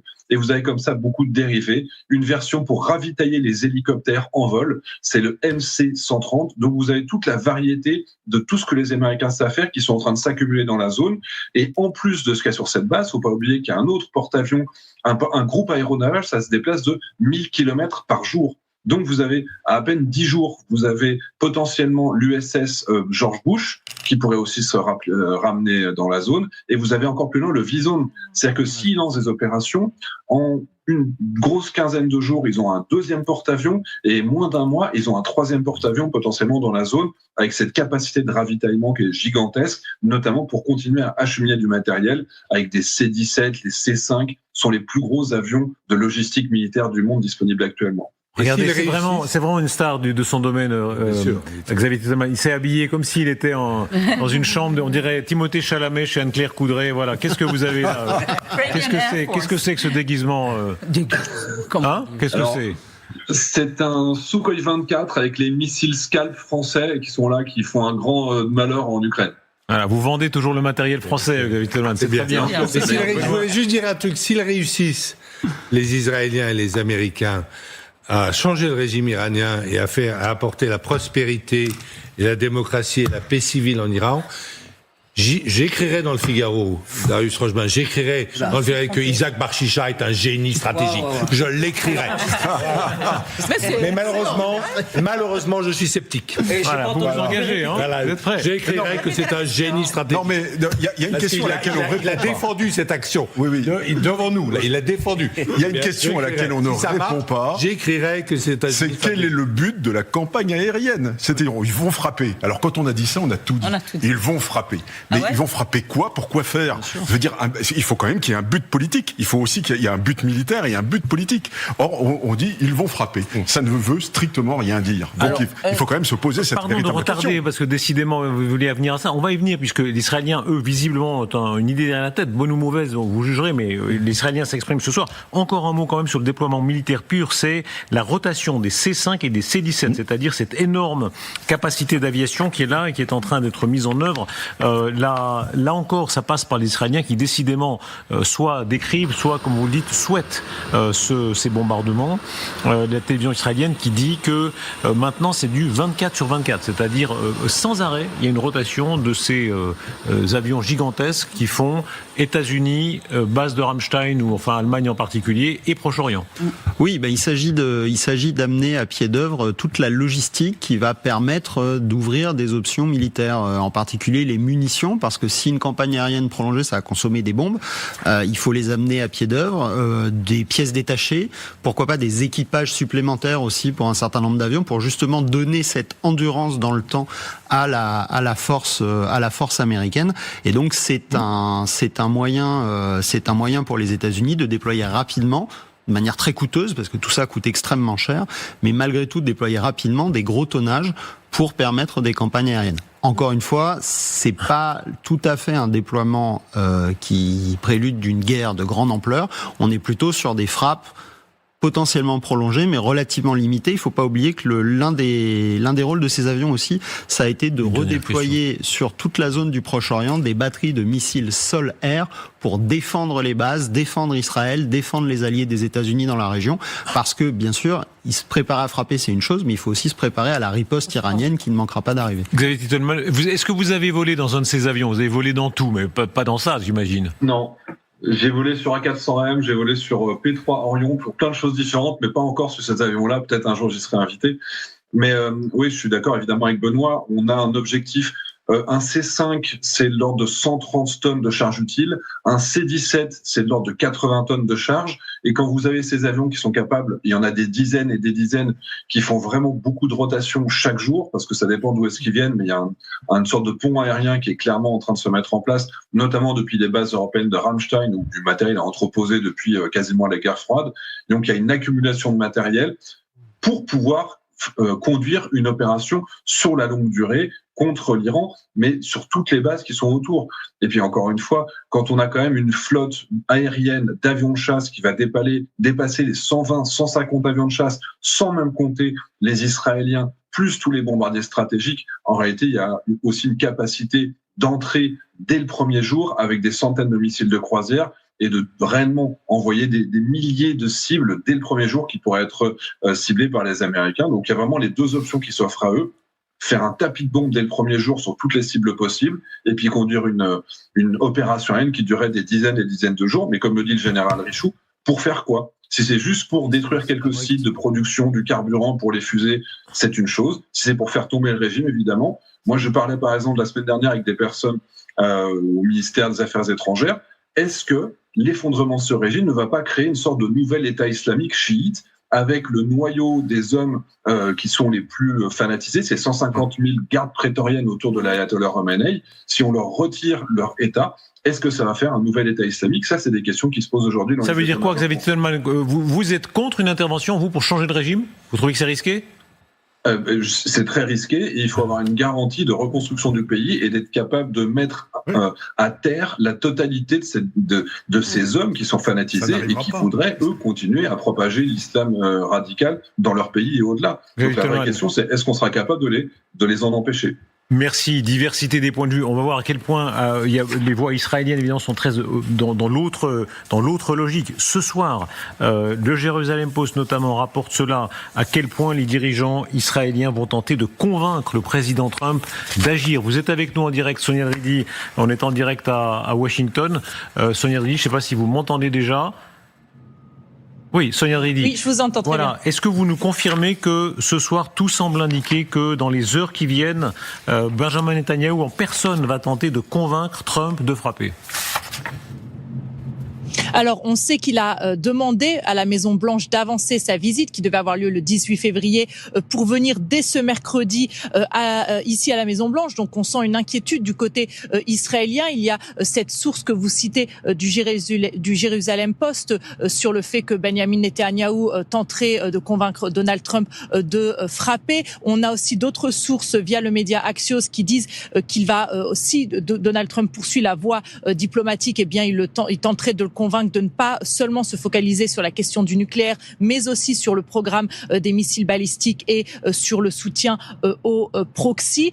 Il y a peu de temps, tout à l'heure, le ministre de la Défense américain a dit dans un discours que Donald Trump avait clairement dit à l'Iran qu'il voulait négocier un accord et qu'il serait sage de la part de la République islamique de prendre l'offre de Donald Trump. Donc il y a des officiels ici à la Maison-Blanche et au sein de l'administration qui font passer le message que Donald Trump ne bluffe pas, qu'il est prêt toujours à explorer la voie diplomatique, mais il y a d'autres voies de la part de républicains, notamment le sénateur Lindsey Graham, qui le pousse à frapper. Lindsey Graham qui tout à l'heure a écrit sur son réseau social X bien que Donald Trump avait dit qu'il aiderait le peuple iranien et que selon lui c'était un homme de parole. Il y a certainement toujours une hésitation de la part de Donald Trump qui veut une victoire rapide, qui pourrait, s'il a des éléments au niveau d'une possible victoire diplomatique, poursuivre la voie diplomatique, et sinon qui souhaiterait une victoire militaire. Mais tout le monde sait que ce sera pas une victoire aussi rapide qu'il le souhaiterait. Donc il entretient en tout cas le flou volontairement toujours actuellement ici à la Maison-Blanche. Si Sonia, l'heure a-t-elle sonné? Il y a un parti de l'intervention qui est en train de s'exprimer à Washington. Général Keane, un général qui a un certain écho à Washington. Je pense que nous sommes en train de réaliser que l'option militaire est vraiment la meilleure option à ce stade. Il y a Lindsey Graham qui a toujours été partisan des interventions John Bolton, alors lui, il a été toutes les interventions, mais aussi en France, c'est un débat qui prend. Je lis à l'instant, je vois le bloc-notes de Bernard-Henri Lévy, que je vous recommande, qui paraîtra, je pense, demain, qui dit ce soir, on ne deal pas avec les hommes qui ont tué 30 000 de leurs compatriotes en 2 jours et menace, si les manifestations reprennent, de transformer leur pays en cimetière. Effectivement, après des semaines où on a dit ce régime a les mains qui dégoûtent de sang, c'est un peu bizarre de dire non, bien sûr, mais ce sont des postures morales que l'on comprend, mais ça ne résout pas le problème sur le plan militaire et politique. C'est qu'est-ce qu'on fait pour quoi faire. Et quand tout à l'heure vous avez posé la question à Xavier Titelman, est-ce que vous êtes d'accord pour renverser le régime, mais moi je suis sûr que le but de Donald Trump n'est pas de renverser le régime. Le but de Donald Trump, c'est d'avoir une victoire rapide. Moi je rappelle, une victoire rapide, décisive, sans risque de guerre longue. C'est ce qu'il a dit il y a 3 jours. Surtout pas un changement de régime. Et surtout pas un changement de régime. Donc on revient toujours à la même question. On va taper. Attendez, serait-il malheureux, vous n'exagérez pas un peu là. Est-ce que Trump serait vraiment malheureux s'il y avait un régime pro-américain qui s'installe? Non, mais c'est pas le problème. Si vous voulez un changement de régime, ça ne va pas changer de régime. Une campagne aérienne ne changera pas le régime. Je vous le dis. Un bon régime dans un pays musulman dictatorial n'arrive pas comme ça par opération du Saint-Esprit. Ça n'arrive pas par magie. Il faut l'introduire. Il faut qu'il y ait effectivement des administrateurs coloniaux qui petit à petit laissent le pays à une nouvelle administration. C'est ce que d'ailleurs les Américains ont fait en Allemagne, puisqu'ils ont laissé le gouvernement allemand en 49, au Japon en 47, etc. Là, vous n'avez pas ça. Le problème des Américains, c'est qu'ils sont très bons pour faire la guerre, ils sont très bons pour faire de la technologie militaire, ils sont excellents en logistique, mais ils ont montré qu'ils étaient assez mauvais en administration coloniale. C'est-à-dire qu'ils ont un pays, ils ont l'Irak, mais ils savent pas très bien parler avec la population. Ils savent pas très bien le gérer. Alors, ils vont peut-être trouver des types qui parlent le persan, ils vont peut-être trouver des Laurence d'Arabie, etc. Peut-être. En tout cas, ceux qu'ils ont mis en Afghanistan et ceux qu'ils ont mis en Irak, ça n'a pas marché du tout. C'est le problème de la sortie de crise. Vous ne devez plus rien faire parce qu'il y a eu la guerre en Irak et donc vous retrouvez exactement comme la posture aujourd'hui des Occidentaux, vous sortez de l'histoire. Aujourd'hui, Donald Trump, il montre qu'il fait l'histoire. C'est lui aujourd'hui qui fait l'histoire à Cuba, à Téhéran, en Ukraine, etc., etc. Parce que lui, il défend ses intérêts et il a une vision du monde. Quelle est notre vision du monde à nous ? Nous ne voulons pas intervenir, nous sommes fébriles tout le temps, nous brandissons sans cesse la guerre en Irak, qui effectivement était une catastrophe, et nous sommes spectateurs de l'État et de l'avancée du monde. C'est ce qui est en train de se passer aujourd'hui. Nous, les Occidentaux, non, mais je réponds à ça. Non, je suis tout à fait d'accord que Donald Trump, et j'écris ça d'ailleurs demain dans le Figaro, n'est ni un clown, ni un roi fainéant, ni ni un fasciste. Voilà, il a été les élites européennes l'accusent de ces 3 choses. Non, pas du tout. Il fait des choses. Mais sur l'inaction des Européens, comme vous le dites de Noémie. C'est vrai. Je pense qu'il faut être extrêmement prudent. Je ne sais pas du tout quels sont les plans américains et israéliens. Je sais que les Israéliens n'ont certainement pas envie d'envoyer les soldats qui parlent le persan. Et vous répondez pas, Renaud Girard, vous répondez pas à ce que vous dit Noémie Alioua quand on dit on sort de l'histoire si on veut simplement rien faire, si on dit désolé, nous on peut rien faire. Alors la manière dont les Américains sont entrés dans l'histoire, effectivement, si vous appelez ça entrer dans l'histoire, en détruisant la Mésopotamie et en redonnant, au bout de 20 ans de guerre et de 300 000 morts, l'Afghanistan aux talibans à qui ils l'avaient pris, si vous appelez ça entrer dans l'histoire, je préfère m'en abstenir.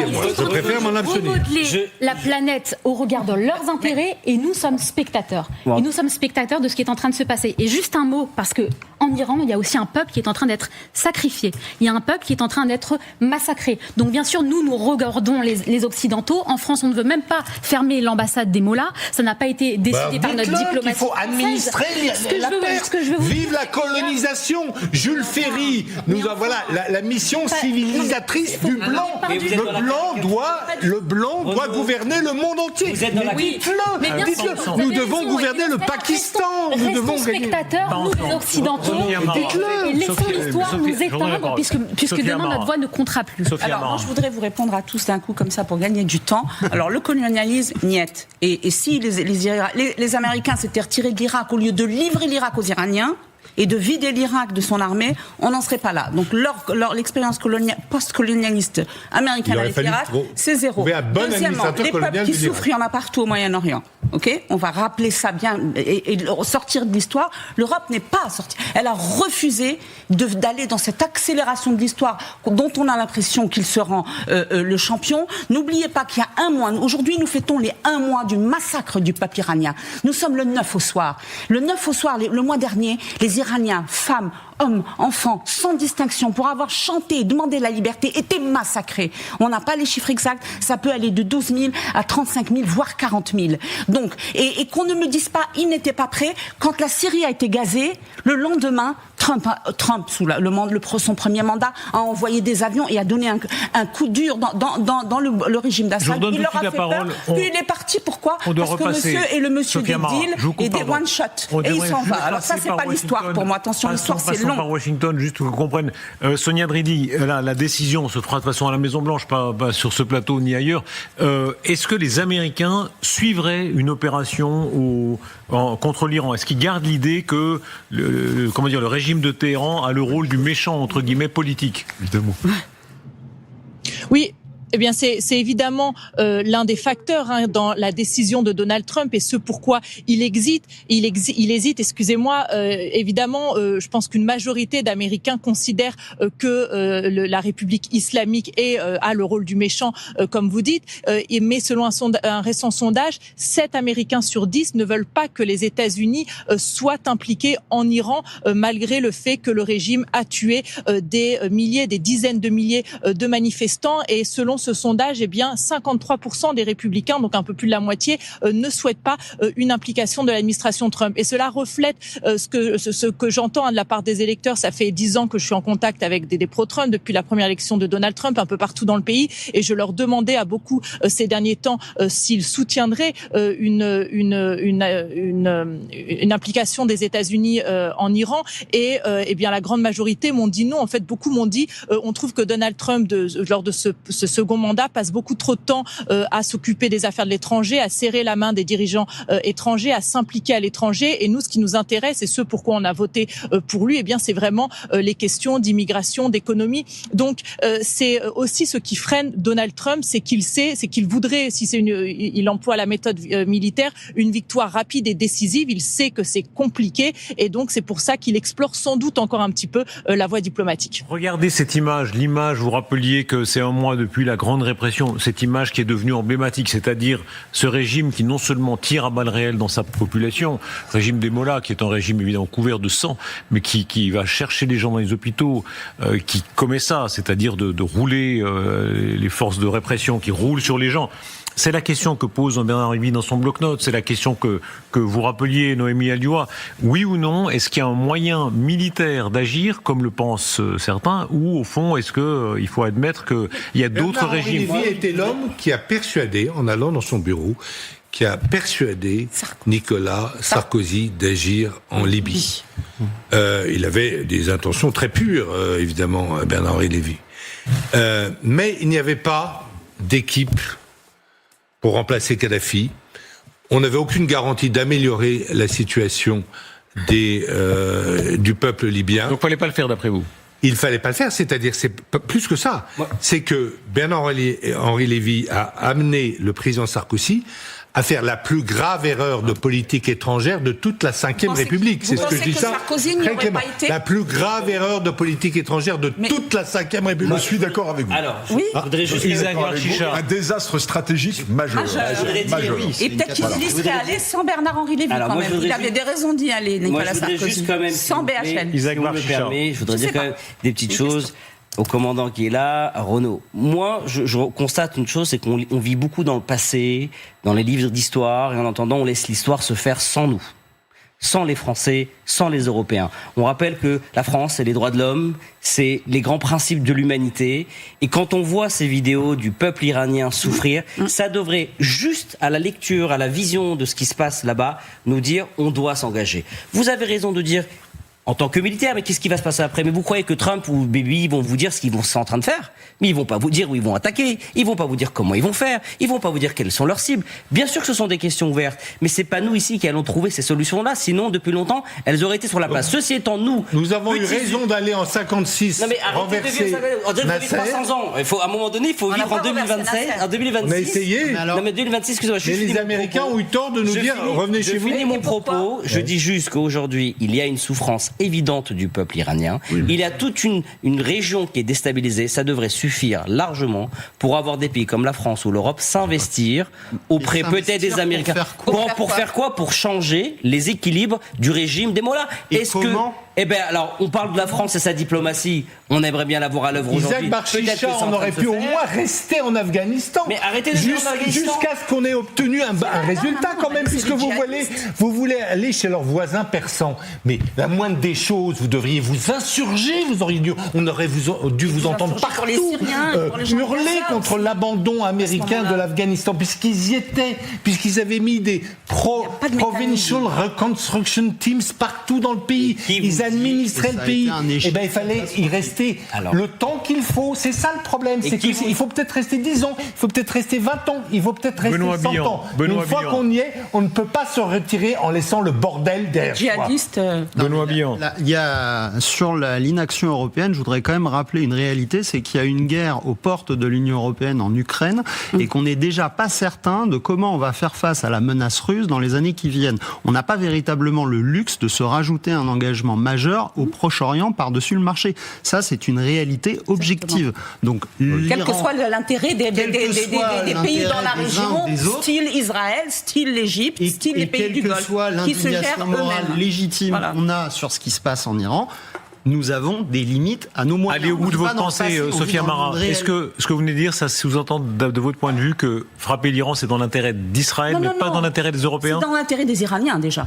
S'ils arrivent à faire tomber le régime. Ce que je crois, c'est que ce n'est pas garanti comme résultat. Et ce que je crois encore plus, c'est que Trump ne sait même pas quels sont ses objectifs. Voilà. Et ce que je sais, c'est que demain, Netanyahou, ou plutôt mercredi matin, il va là-bas avec sous le bras son chef d'État, son chef de l'armée de l'air, pour dire, tiens, regarde Coco, c'est un danger, il faut qu'on y aille. Parce que ce dont il a peur Netanyahou depuis 2 jours, parce qu'il a entendu les échanges de salam aleik entre les Perses et les Américains, se dire,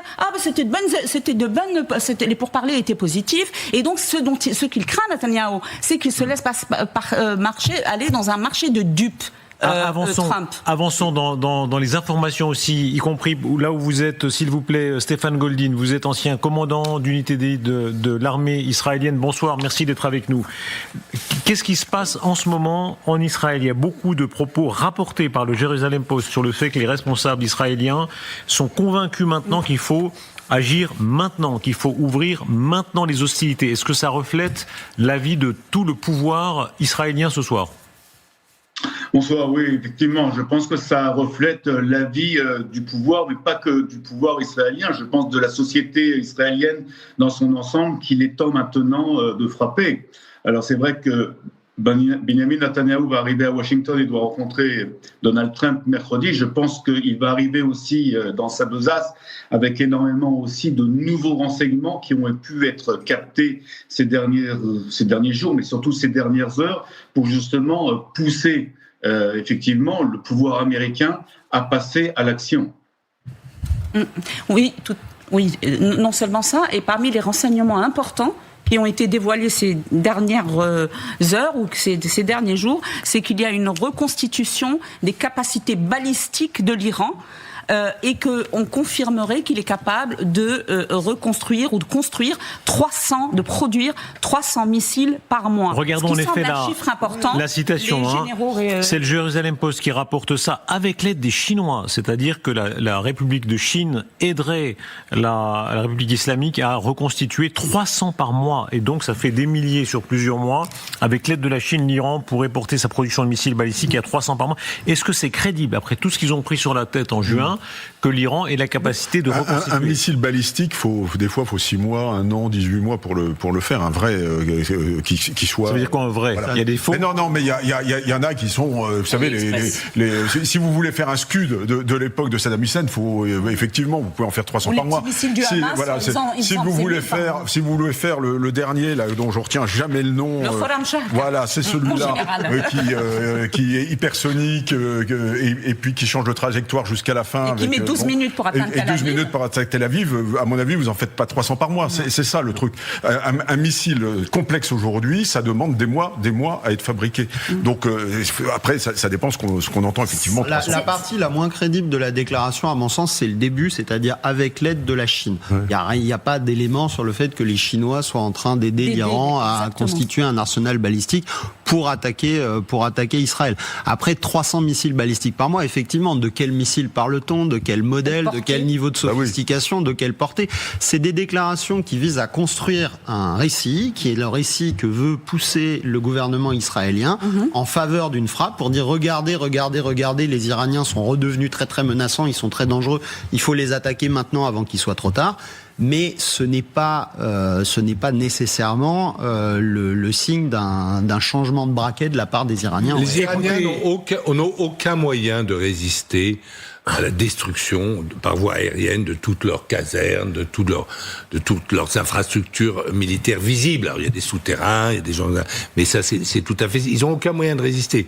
Ils peuvent être complètement ratiboisé, un peu comme d'ailleurs l'Allemagne de début 1945 a été ratiboisée, mais les armées allemandes se sont battues jusqu'au bout. Elles n'ont pas cédé, notamment à la défense de Berlin. Il a fallu que les soviétiques aillent jusqu'au bout à Berlin. Et donc toute la question n'est pas du tout de savoir. La question n'est pas du tout une question militaire d'ailleurs. Les Occidentaux, c'est-à-dire les Américains et les Israéliens, vont gagner, c'est sûr ça. Mais c'est comment ils gèrent l'après. L'après en Iran et l'après dans la région. Oui, mais là, on suggère qu'on veut la chute du régime. Moi, si on me dit, par exemple, le but de la campagne, ce sont les missiles, c'est quelque chose que je comprends. Pour les Israéliens, me semble-t-il, c'est ça. Voilà. C'est donc, réduire l'arsenal balistique. C'est clair, c'est rationnel. C'est clair, c'est rationnel. Donc, c'est les sites de construction, ce sont les bases de lancement, et on veut une attrition qui leur rase les moustaches pour tant de mois ou tant d'années. Ça, c'est pas. Mais vous voyez, on est toujours dans la confusion. C'est le changement de régime, qu'est-ce qu'on fait après? Et moi, je dis que Trump, il ne veut pas le changement de régime. Les choses avancent. Il va avoir un objectif limité, court, dans lequel il ne s'enlise pas. Prêtez attention. Il a le changement de régime comme un produit fatal, ce qui ferait écrire que Isaac Barchicha est un génie stratégique. Il le répète. Voilà. Si effectivement, arrêtez de le flatter. Trump arrive après effectivement un bombardement limité au programme balistique iranien et nucléaire. Si Trump arrive par opération du bon Dieu, par chance, avoir effectivement un changement de régime, une sorte de boule de neige qui active contre le régime, et bien effectivement, il prendra le gain pour lui. Il aura bien resté. On en est loin. Militaire, il y a aussi une question électorale. Et d'ailleurs, votre correspondante à Washington l'expliquait bien. Il y a un sondage qui est paru qui montre que 8 Américains sur 10 ne veulent pas d'une guerre directement avec l'Iran. Et ça dit quelque chose, sachant qu'il y a les midterms en novembre prochain, les élections de mi-mandat, ça va peser aussi dans la décision de Donald Trump. Il va pas partir tout seul contre l'avis de son propre. Prêtez attention à ce que dit Pete Hegseth, le secrétaire à la guerre, c'est maintenant comme ça qu'il s'appelle, le secrétaire à la guerre, le ministère de la guerre de Trump, qui s'exprime ce soir, il y a quelques instants. Le 3 janvier, le monde entier a vu ce dont notre armée est capable à chaque échelon, de l'espace au sous-marin. Lorsque nous avons emmené le chef du Venezuela, Nicolas Maduro, de la base la plus fortifiée, dans la maison la plus fortifiée, à l'intérieur de l'endroit le plus fortifié, à l'intérieur du plus grand fort de leur capitale, au milieu de la nuit, sans qu'ils sachent que nous étions là jusqu'à 3 minutes auparavant. Voilà, là, le crédit qu'ils sont donnés avec l'histoire du Venezuela, c'est-à-dire que on a beaucoup dit ils se déballonnent. À Venezuela, ils ont montré qu'ils agissaient vraiment. Est-ce que ça peut vouloir dire qu'ils vont agir vraiment là maintenant? Mais ça veut dire one shot. One shot, ça veut dire, regardez. Ah mais quel shot? Écoutez, ils ont fait une opération excessivement bien modée, mais ça a duré, je sais pas combien, 5 heures, voilà, ou 2 heures. Et puis c'était fini. Et ils ont même pas renversé le régime. Et moi, je vous dis que ça va se passer comme ça. ça va se Alors, passer attendons. comme ça. Est-ce que ça vous suffirait, s'il vous plaît, Stéphane Goldin, si c'est le scénario qu'on vient d'entendre dans la bouche du général Richoux ou de Pete Hegseth, est-ce que vous imaginez prendre ou tuer Khamenei ? Écoutez, prendre ou tuer Khamenei, c'est sûr que c'est une des options qui pourrait être envisagée. Pas que Khamenei d'ailleurs, c'est plutôt l'ensemble, je dirais, des dirigeants du régime. Parce que derrière tout ça, il y a qu'est-ce qui va se passer après ? Est-ce que tuer ou éliminer Khamenei, en tout cas, est-ce que ça permettra d'avoir un changement de régime ? Pas si sûr que cela. Derrière tout ça, il va falloir, franchement, s'il y a une opération d'élimination, elle ne peut pas s'arrêter simplement sur Khamenei. Elle doit être sur l'ensemble, je dirais, des dirigeants. Il y a 7 ou 8 dirigeants, je dirais, iraniens qui pourraient être la cible de ces éliminations. Et là, peut-être, oui, on pourrait arriver à un changement de régime. Si le but est le changement de régime et passer simplement par une case d'élimination de Khamenei, je ne pense pas que ça soit suffisant. On ne peut pas comparer ce qui s'est passé au Venezuela et ce qui pourrait se passer en Iran. J'aimerais, si on passe par la carte de la région, quels sont actuellement, et je vous pose la question à vous aussi, Stéphane Goldin, à vous aussi qui êtes très versé dans l'histoire militaire, quelles sont les capacités de commando cette fois ? On a vu la capacité aérienne, il y a beaucoup de rumeurs sur le fait que non seulement, alors vous y êtes déjà, évidemment, le Mossad sur place, mais que les Américains aussi essaieraient d'entrer avec leur commando, notamment par le nord du pays en Iran. Est-ce que c'est possible ? Est-ce que ça vous apparaît possible d'abord D'abord, s'il y a des commandos, à mon avis, ce ne sera pas forcément des commandos en infiltration, en treillis, etc. C'est souvent des équipes qui sont sur place et puis qui vont récupérer leur matériel en civil et qui vont mener un petit peu comme la résistance pendant la Deuxième Guerre mondiale et qui vont faire des opérations ponctuelles. Donc, c'est pas des opérations commandos qui vont partir de la frontière et qui vont s'infiltrer. Les opérations, parce que ça, si vous faites ça, je veux dire, si vous allez par exemple à Téhéran, c'est extrêmement compliqué. On l'a vu en 1980.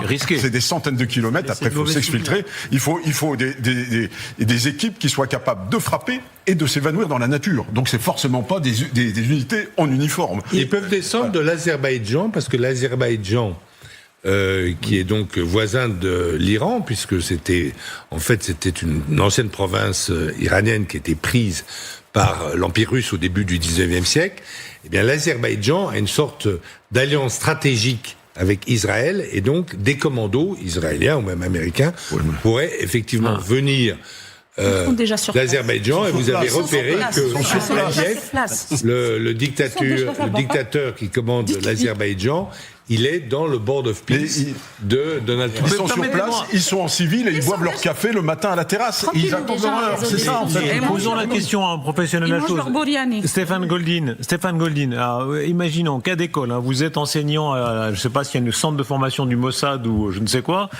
Comment, cas d'école, des unités israéliennes ou américaines, si elles veulent pénétrer maintenant en Iran, comment est-ce qu'elles font ? C'est un pays très fermé.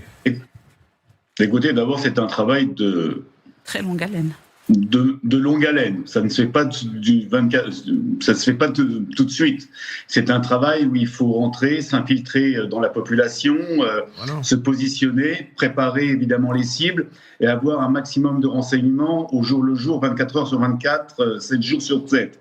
Et donc, c'est vrai qu'il y a une possibilité de faire intégrer, de faire rentrer des commandos, des forces spéciales, pour dire clairement les choses, mais ça viendrait après. C'est vrai qu'il est très probable qu'il y ait déjà des unités spéciales sur le territoire iranien, qu'elles soient américaines, israéliennes ou autres, qui soient prêtes, je dirais, à intervenir, comme d'ailleurs on l'avait déjà vu au mois de juin dernier, quand il y a eu la neutralisation des bases de lancement de missiles. Donc concrètement, oui, s'il devait y avoir ce travail-là, c'est un travail qui aurait dû déjà être fait dans le cadre d'une attaque qui pourrait avoir lieu dans les heures, dans les jours ou dans les semaines qui viennent. Mais ça veut dire, par exemple, il faut parler la langue, il faut vraiment être infiltré à ce point-là ? Je pense que oui, il faut parler la langue, il faut être franchement infiltré au sein de la population, être complètement en phase, être complètement, j'allais dire, entre guillemets, transparent au sein de la population. Et c'est vrai que est iranien. Ça a déjà été prouvé. Ça veut dire qu'il y a des mollahs. Stéphane Goldin, il y a un certain nombre de mollahs qui sont de vos services ? Peut-être pas des mollahs, des Iraniens. C'est possible. Il y a surtout beaucoup de juifs persans. Oui. L'ancien chef d'état-major de l'armée israélienne, Shaul Mofaz, était un juif d'origine iranienne. Donc vous avez en Israël des gens qui parlent parfaitement le persan et qui peuvent être invisibles effectivement sur le terrain. Mais le recrutement local est assez probable aussi. Il doit y avoir beaucoup d'Iraniens qui sont contre le régime et qui peuvent être recrutés par le Mossad, qui sont entraînés et puis qui ont une famille éventuellement et puis qui vont travailler dans la journée et puis qui prennent leur petit café sur la place machin et puis qui sont honorablement connus et puis que le soir, comme pendant la résistance, ils prennent leur musette et puis etc. Et puis ils vont faire la on a vu que les Israéliens avaient été capables de tuer à Téhéran tous les responsables du programme, tous les scientifiques responsables du programme nucléaire iranien. Donc ils ont des capacités. Ce sont des professionnels, c'est pas simplement un honorable correspondant qui est recruté. Mais c'est des types, mais ça demande des infiltrations sur des années en fait. C'est d'immersion. Benoît Billon. Oui, tout ça demande de savoir précisément ce que l'on veut faire, parce que dévoiler comme ça des gens qu'on infiltre, ça a été dit, c'est très long, c'est complexe, c'est dangereux. Prendre le risque de les dévoiler suppose qu'il y a un objectif stratégique majeur. Absolument. Donc la question reste toujours: quel est l'objectif que l'on veut atteindre? Alors parlons-en. Aider au ciblage des infrastructures balistiques? Est-ce que c'est renverser le régime? C'est pas du tout un effort de même ampleur.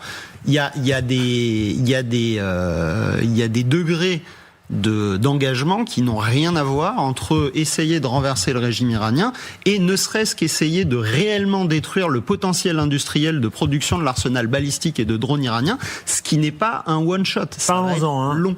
Puisque pour celles et ceux qui nous rejoignent, je rappelle ces informations, donc selon la chaîne N12, chaîne israélienne, ce sont des exercices maintenant 24 heures sur 24, des rotations d'avions entre le Proche-Orient, entre les États-Unis, l'Europe et le Proche-Orient qui ont lieu pour amener notamment des systèmes THAAD et des systèmes Patriot. Et la même chaîne N12 affirme que des entretiens, des exercices par exemple de très grande ampleur sont menés par les Américains, exercices de ravitaillement notamment qui peuvent être le prélude à une opération militaire. Quand on revoit Netanyahou et Trump, c'est l'acte suivant. Est-ce qu'ils veulent changer le Proche-Orient? On va voir une image d'archive qui rappelle à quel point c'est un projet ancien chez Trump. On est en 2017, mai 2017. Et c'est une des images qui avait été le plus commentée. Il est là à danser avec les Saoudiens, qui sont vraiment ses alliés, parmi ses alliés privilégiés dans la région.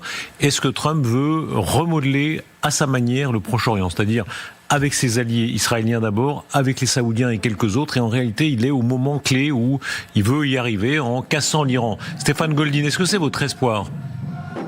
Bien sûr que c'est mon espoir. C'est l'espoir de tout le peuple d'Israël qu'il y ait un remodelage en tout cas du Moyen-Orient, qu'il y ait une redistribution des cartes. Vous savez, on vit dans cette menace quotidienne. Et donc, c'est vrai qu'on aimerait voir aujourd'hui autre chose au Moyen-Orient.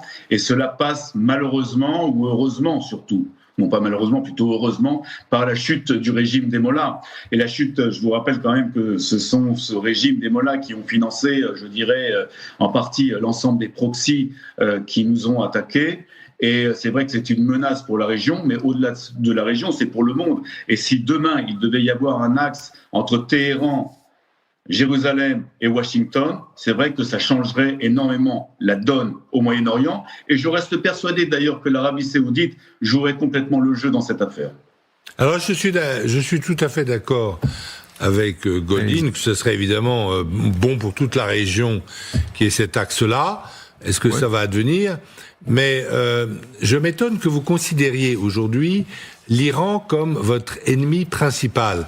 Parce que certes, il y a eu une application des chiites iraniens dans le terrorisme, elle s'est arrêtée en fait un attentat contre des intérêts juifs en Argentine en 1993. Ça fait plus de 30 ans. Et aujourd'hui, la question que je vous pose, est-ce que Israël n'a pas un ennemi plus dangereux qui est cet axe frères musulmans entre la Turquie, l'Arabie Saoudite, le Qatar et le Pakistan. Et la Syrie. Alors, et la Syrie peut-être. Oui. Mais malheureusement, Israël n'a pas qu'un ennemi dangereux, il en a plusieurs. Alors c'est vrai que les frères musulmans sont un ennemi qui sont importants parce qu'en plus, derrière les frères musulmans, il y a toute une idéologie qu'ils essayent de diffuser à travers le monde.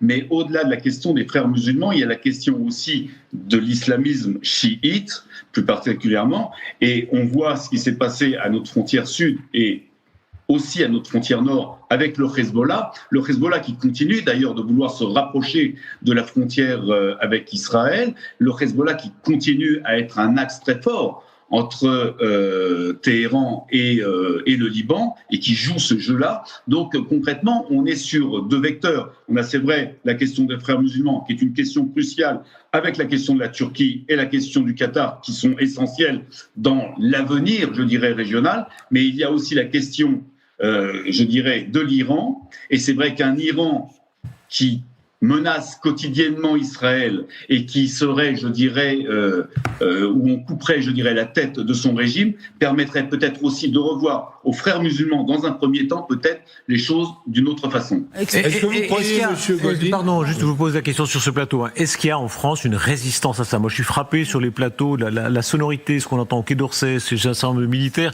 comme si le fait que les États-Unis et Israël, trop puissants au Proche-Orient, les gênent un peu. Il y a les intérêts des pays arabes de la région avec lesquels nous avons des relations économiques et diplomatiques. Donc forcément, il y a toujours eu sans parler de la France, pendant très longtemps, le Foreign Office britannique, le ministère des Affaires étrangères britannique, était très très anti-israélien pour préserver ses intérêts dans le monde arabe. Donc tout le monde joue un petit peu un pas de deux. Mais il y a vraiment, ça reste, parce que ça paraît presque une vision post-coloniale du monde. Ça l'est. En 2026, ça l'est. On pense encore comme ça ? Oui, ça l'est encore un petit peu, mais il ne faut pas oublier aussi que des pays arabes comme le Qatar, les Émirats arabes unis, l'Arabie saoudite sont des gros investisseurs en Europe, ont donc une influence et qu'ils poussent aussi leurs intérêts. Mais la France est plutôt aujourd'hui du côté, il y a peut-être une petite brouille avec Israël, mais plutôt du côté, la France, d'Israël. Ça veut dire quoi, plutôt Non, mais complètement. Alors, moi je dis. Attendez. Israël dit nous sommes en danger de mort si l'Iran n'est pas bombardé, donc on n'est pas plutôt. La France, elle est du côté d'un axe qui est Israël, les Émirats arabes unis qui sont restés très amis d'Israël. Mais sans vouloir bombarder le nucléaire iranien. Parce qu'il y a eu un accord récent entre les Émirats arabes unis et l'Inde. Voilà. En tout cas, aboutissement. Et la France est beaucoup plus méfiante à l'égard de l'axe Turquie, Arabie Saoudite, Qatar, Pakistan. Est-ce que l'aboutissement de tout ça, regardez ce triptyque, les Israéliens ont tué Haniyeh, le patron du Hamas à Téhéran. Hein. Ouais. Ils ont tué Nasrallah, l'homme du Hezbollah au Liban. Est-ce que pour eux, ce serait en quelque sorte c'est affreux à dire ou heureux à dire, chacun est juge, mais le trio réussi de tuer Khamenei, c'est-à-dire de faire le complet? C'est toujours pareil. Est-ce que le Hamas a disparu ? Est-ce que le Hezbollah a disparu ? Ils sont affaiblis, mais ils n'ont pas disparu. Est-ce que tuer Khamenei va faire tomber le régime iranien ? C'est pas du tout certain. Khamenei ne fera pas tomber le régime iranien. Probablement. Non, c'est certain. Voilà. Il y a au moins parce qu'il y a un successeur, son fiston. Il a aussi le turban noir de descendant du prophète, etc. Et qu'on ne tue pas une idéologie en tuant la tête de chaîne. C'est un régime. Il a des appuis, il a des cadres. Vous décapitez le régime vénézuélien en enlevant Maduro, mais vous ne décapitez pas le chiisme dur, rigoriste, en tuant Khamenei, c'est pas vrai. Mais, pardon, l'homme qui est au centre, c'est-à-dire Khamenei, le guide suprême, les deux, ce sont ses proxys. Le Hamas d'un côté, le Hezbollah de l'autre. Et ce qui brise complètement ce qu'on était en train de dire là sur le chiisme, le sunnisme, tout ça, c'est dépassé. Aujourd'hui, il y a des appartenances qui transcendent et qui sont transverses. Aujourd'hui, la France n'est ni amie ni ennemie avec personne. Et le Moyen-Orient, c'est pas les pays du Golfe. Le Moyen-Orient, c'est les Palestiniens, les Israéliens, les Jordaniens et les Libanais. Sophia Mara, l'autre front, regardez ces images, c'est ce qui se passe sur le territoire de l'Europe, plutôt dans les eaux aussi européennes. Exercice Orion d'une énorme ampleur. Il a commencé depuis quelques heures, il durera jusqu'au 30 avril. 12 500 militaires, 25 navires, dont le porte-avions Charles de Gaulle, 140 avions, hélicoptères, 1200 drones de tout type seront engagés. La France est particulièrement en pointe, mais aussi les Américains. Les Allemands en sont, tout le monde en est. Est-ce qu'on peut dire que depuis la guerre froide, c'est la première fois qu'on revient à une mesure aussi considérable ? Alors, les exercices Orion, c'est pas la première édition. Il y en a déjà eu. Ça s'inscrit dans une remontée en puissance des capacités militaires françaises, avec comme objectif d'être capable de qualifier une division pour l'instant, avec tous les appuis aériens et navals qui vont bien, pour des missions dans le cadre de l'OTAN. Donc c'est à la fois réapprendre la guerre de haute intensité après des années de contre-insurrection et d'intervention extérieure beaucoup plus limitée, et réapprendre à travailler avec de la masse, ce que l'on n'avait plus fait en France depuis... Elle est énorme, je répète, 12 500 militaires, 25 navires, le Charles de Gaulle, 140 avions hélicoptères, 1200 drones, 24 nations, 24 nations. Parce que ça, c'est pas la France, bien entendu, qui apporte tout ça. C'est 24 nations, et alors on rajoute aussi les Canadiens, on rajoute les Émirats Arabes Unis, qui viennent, je crois, faire une partie navale avec nous. Et donc, effectivement, là, on réapprend le combat de haute intensité et la capacité à, surtout, l'interopérabilité en matière interarmée, interalliée, interarmée, puis le combat interarmes également, éventuellement, c'est-à-dire la combinaison de tout ça pour être capable de travailler ensemble. Parce que, et puis surtout, la logistique. Je le rappelle toujours, tout ça, c'est des tas de ferrailles s'il n'y a pas la logistique associée. Et il faut faire venir la logistique, et il faut avoir un flux continu de logistique sur des opérations de longue durée. Et donc la logistique, pareil, ce sont des savoir-faire qu'on savait faire très bien pendant la guerre froide et qu'on a complètement perdu de vue pendant les opérations. Moi, en Afghanistan, j'avais un avion par semaine, point, c'était simple. Pouf, il se posait à Kaboul, on déchargeait, on avait notre logistique. Et puis on était complètement encapsulé dans la logistique américaine. Voilà.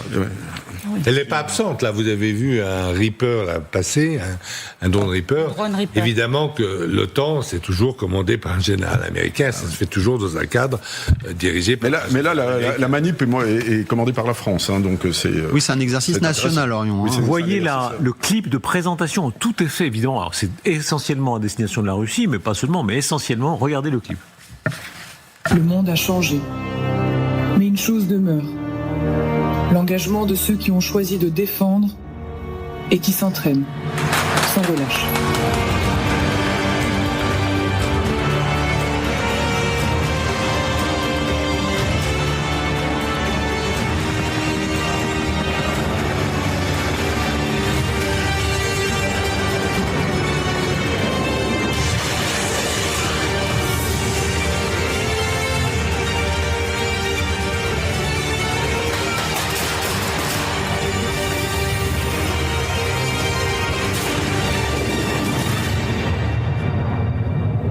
C'est amusant parce que c'est traduit en anglais, donc c'est vraiment pour montrer à nos alliés d'OTAN que nous comptons, parce que sinon on n'aurait pas traduit un exercice français en anglais. Mais la différence, c'est qu'avant on faisait quelques exercices comme ça, mais alors on n'a pas fait quand même de cette portée-là depuis quand même assez longtemps, mais que maintenant on le médiatise. Et ça, donc là, il y a la médiatisation, elle a forcément une portée politique. Regardez, ça a vraiment le parfum de la guerre froide, parce que de la même façon qu'on disait les rouges, il y avait des espèces de pudeur de gazelle pour dire, là on parlait de l'ennemi carmin à l'époque. Alors nous on était les bleus et il y avait l'ennemi carmin. Il était même pas rouge, parce que rouge c'était l'Union soviétique, donc il était carmin. L'ennemi carmin il est là, regardez. Là il est devenu rouge, vous voyez, il est très carmin rouge là. Il est bien rouge et Mercure a quand même conquis presque toute l'Italie. Il y a là le bout de la botte qui le Pays Basque aussi. Non, alors qu'est-ce qui s'est passé ? En fait, sur ces cartes-là, vous prenez la géographie réelle des pays, bien sûr, mais vous redécoupez totalement les frontières pour que ça corresponde à un scénario d'exercice. Donc en fait, il y a les pays européens qu'on connaît n'existent pas. On n'est pas en Europe, on est dans une région où vous avez Mercure, Bothnia, Arnland, etc. La France, le Royaume-Uni, les autres sont éloignés. Non, mais c'est vrai. Non, mais vous nous en papaouté là, pardon. Darius, j'en ai fait 10 des exercices d'état-major comme ça, et c'est parfaitement vrai. J'ai compris, mais regardez la carte. Non, mais j'ai compris. Comment s'appelle la France ? C'est intéressant. Ça s'appelle le. Oui, mais il a raison. On n'est pas en France. C'est un scénario. Et l'Aquitaine est en danger là. Oui. On n'est pas en France. C'est un scénario qui est parfaitement fictif. Il faut se dégager de ça en pensant de la France, parce que Jean Gallagher disait mais oui, l'arme nucléaire elle est où là-dedans ? Mais non, on n'est pas en France. C'est quelque chose de parfaitement fictif. Il faut se dégager de la géographie de l'Europe. C'est mal parti.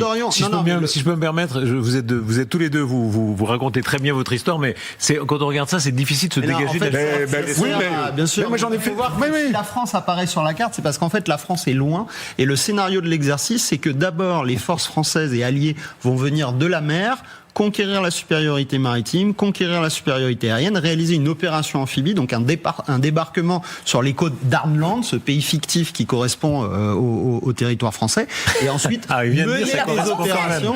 Mais oui, c'est ça, les menteurs, ça finit toujours par se trahir.